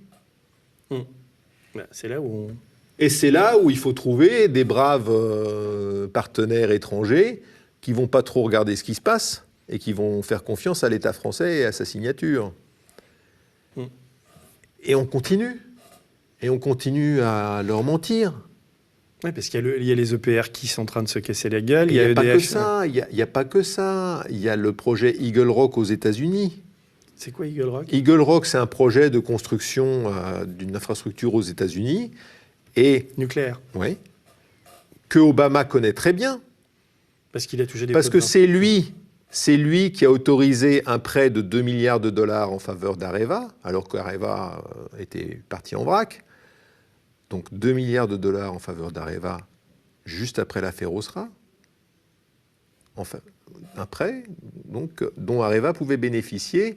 Et tant que le dossier n'était pas clos ou que les travaux n'avaient pas démarré, c'était toujours en cours. Ce prêt était... Voilà.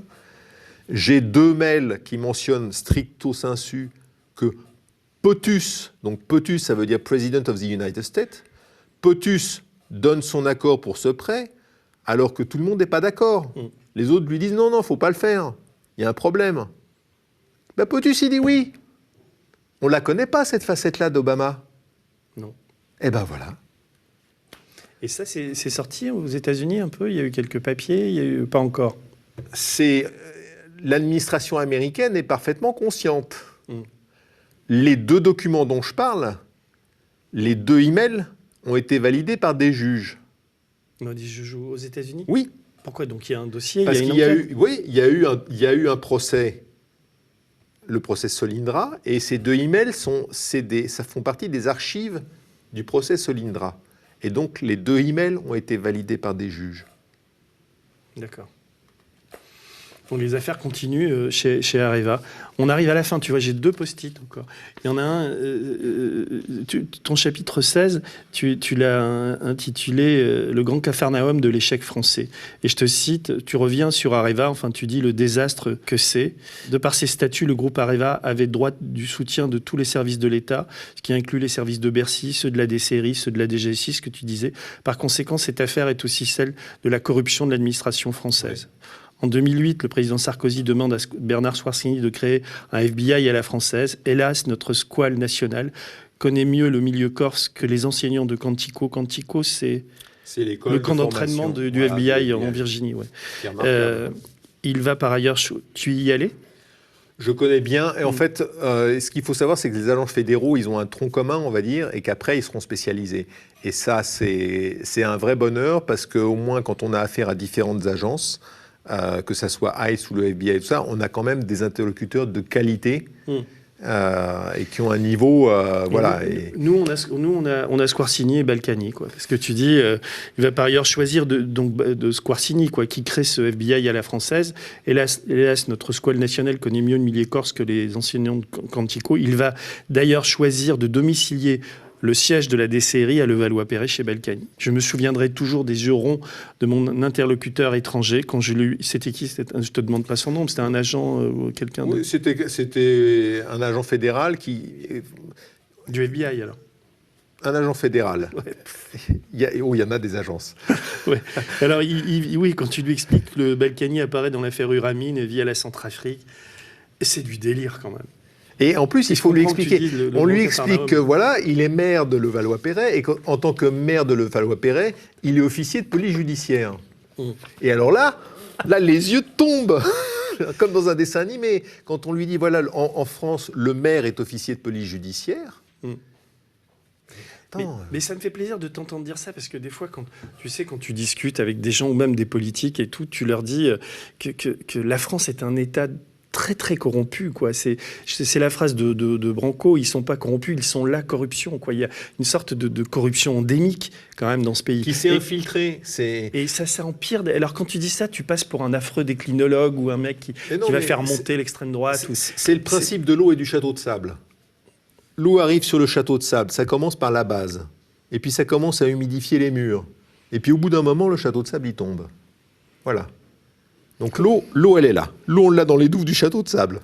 Comment tu regardes, toi, le mouvement des Gilets jaunes et tout ce qui s'est passé en France, compte tenu de tout ce que tu viens de dire? Mais moi qui habite en province, on était assez loin des tapages parisiens et on a pu parler, je dirais, avec des Gilets jaunes, des gens qu'on côtoie parce que c'est mon plombier, parce que... Oui, bien sûr.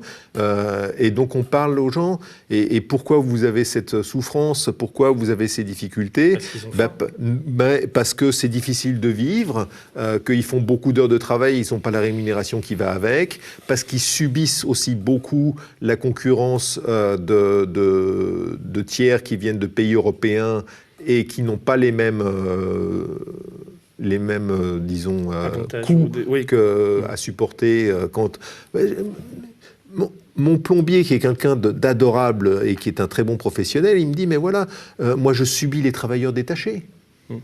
J'ai rien contre les Polonais, j'ai rien contre les Roumains, mais quand ils viennent sur un chantier, payés beaucoup moins cher que les gars que moi je dois employer au minimum au SMIC, comment je fais? Je ne peux pas lutter.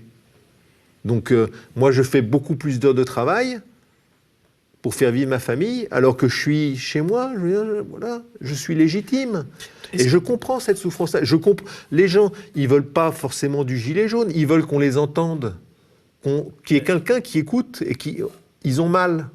Est-ce que toi, tu votes? Tu as des engagements politiques? Alors, j'ai jamais eu de carte de parti politique. Et alors, j'ai dû faire alternativement. Moi, quand il y a eu les élections en 81, je crois que j'ai voté pour la première fois. J'avais voté pour Mitterrand parce que c'était, à l'époque, on se disait, l'espoir, c'est plus de liberté, c'était les radios libres, c'était... Et puis c'était la fin de vieux croutons. Donc on se disait, tiens, il y a voilà. Et la déception, on l'a eu assez rapidement, finalement. Voilà. Mais on n'en est jamais sorti. Tu as voté pour le jeune crouton là, qu'on a aujourd'hui ou... De mémoire, je crois que oui. Ouais. Non, mais j'ai fait la ou même au moins au deuxième tour. Moi aussi, ouais. Mais, et alors, ce qui m'avait plu aussi dans son programme, il nous dit, ben voilà, et ça c'est facile à faire, je vais éliminer la Cour de justice de la République, qui est réservée aux ministres. Ouais. Je me dis, votons pour lui. Le gars est jeune, il n'a pas de casserole du passé et il veut me supprimer la Cour de justice de la République. Mais je l'embrasse. Rien que pour ça, je vote pour lui. Et alors après ? Ça prend le temps d'écrire le décret. Il n'a toujours pas... Et il ne le fait pas. Pourquoi ? Il a peur pour ses ministres. Il a peur pour Édouard Philippe, qu'on le rattrape dans l'affaire Osra. Ouais. Un coquin. Alors, je te cite encore, tu parles de La République En Marche. Là. Quel espoir peut-on fonder sur La République En Marche, qui doit ses réussites électorales en partie à son discours sur la moralisation de la vie publique? En accédant à l'Élysée, Emmanuel Macron hérite du parquet national financier.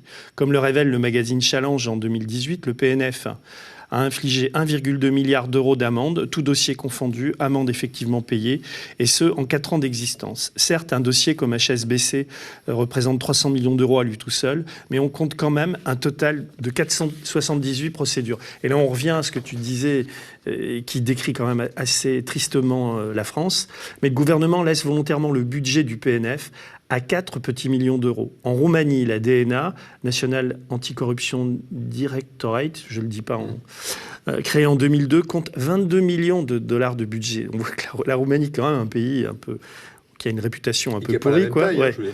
538 membres, dont 135 procureurs, 168 officiers de police et 53 experts. Quand Mme Houlette réclame la possibilité de mener une enquête fiscale sans avoir à demander l'autorisation de Bercy, non seulement on le lui refuse, mais Bercy se dote d'une nouvelle police fiscale. Nous avions déjà la Brigade nationale de répression de délinquance financière, enfin, etc., etc. Je ne vais pas tout lire, mais tu termines là-dessus, on est désespéré. Voilà, on ne s'en sort pas parce que dès qu'un politique a un problème avec ça, il crée une entité où il change le nom. On a un acronyme invraisemblable à prononcer et il dit, bah voilà, moi j'ai...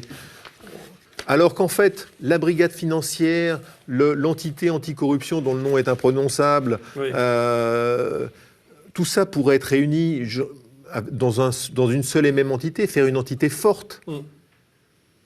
Mais non. Et on peut la rentabiliser, mais bien au-delà des espérances. Alors, j'ai une dernière question à te poser. Donc toi, tu as commencé à bosser sur Areva en 2010. Oui. On est en 2020. Oui. Lauvergeon, son mari sont mis en examen. Enfin, il y en a un nom dessus. Enfin, il y en a plein qui sont mis en examen. Et le procès, là, quand est-ce qu'il va avoir lieu?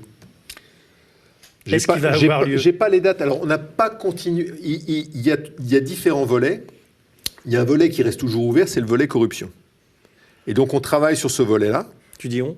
On, parce qu'il y a la brigade financière, parce qu'il y a des gens dans différents pays, parce qu'on a cette liste qu'il faut travailler. Et on va y arriver. Récemment, et pas plus tard que la semaine dernière, j'ai une de mes sources qui était au Royaume-Uni, qui est décédée d'un cancer, mais sur son lit de mort, juste avant de passer l'arme à gauche, il a tenu à ce qu'on m'appelle pour qu'on me fasse passer le message, pour me dire « vas-y, continue ». N'abandonne pas ces dossiers-là, notamment le dossier Uramine. Lui, il avait eu affaire à la bande Adates qui avait ruiné sa famille et qui avait provoqué le décès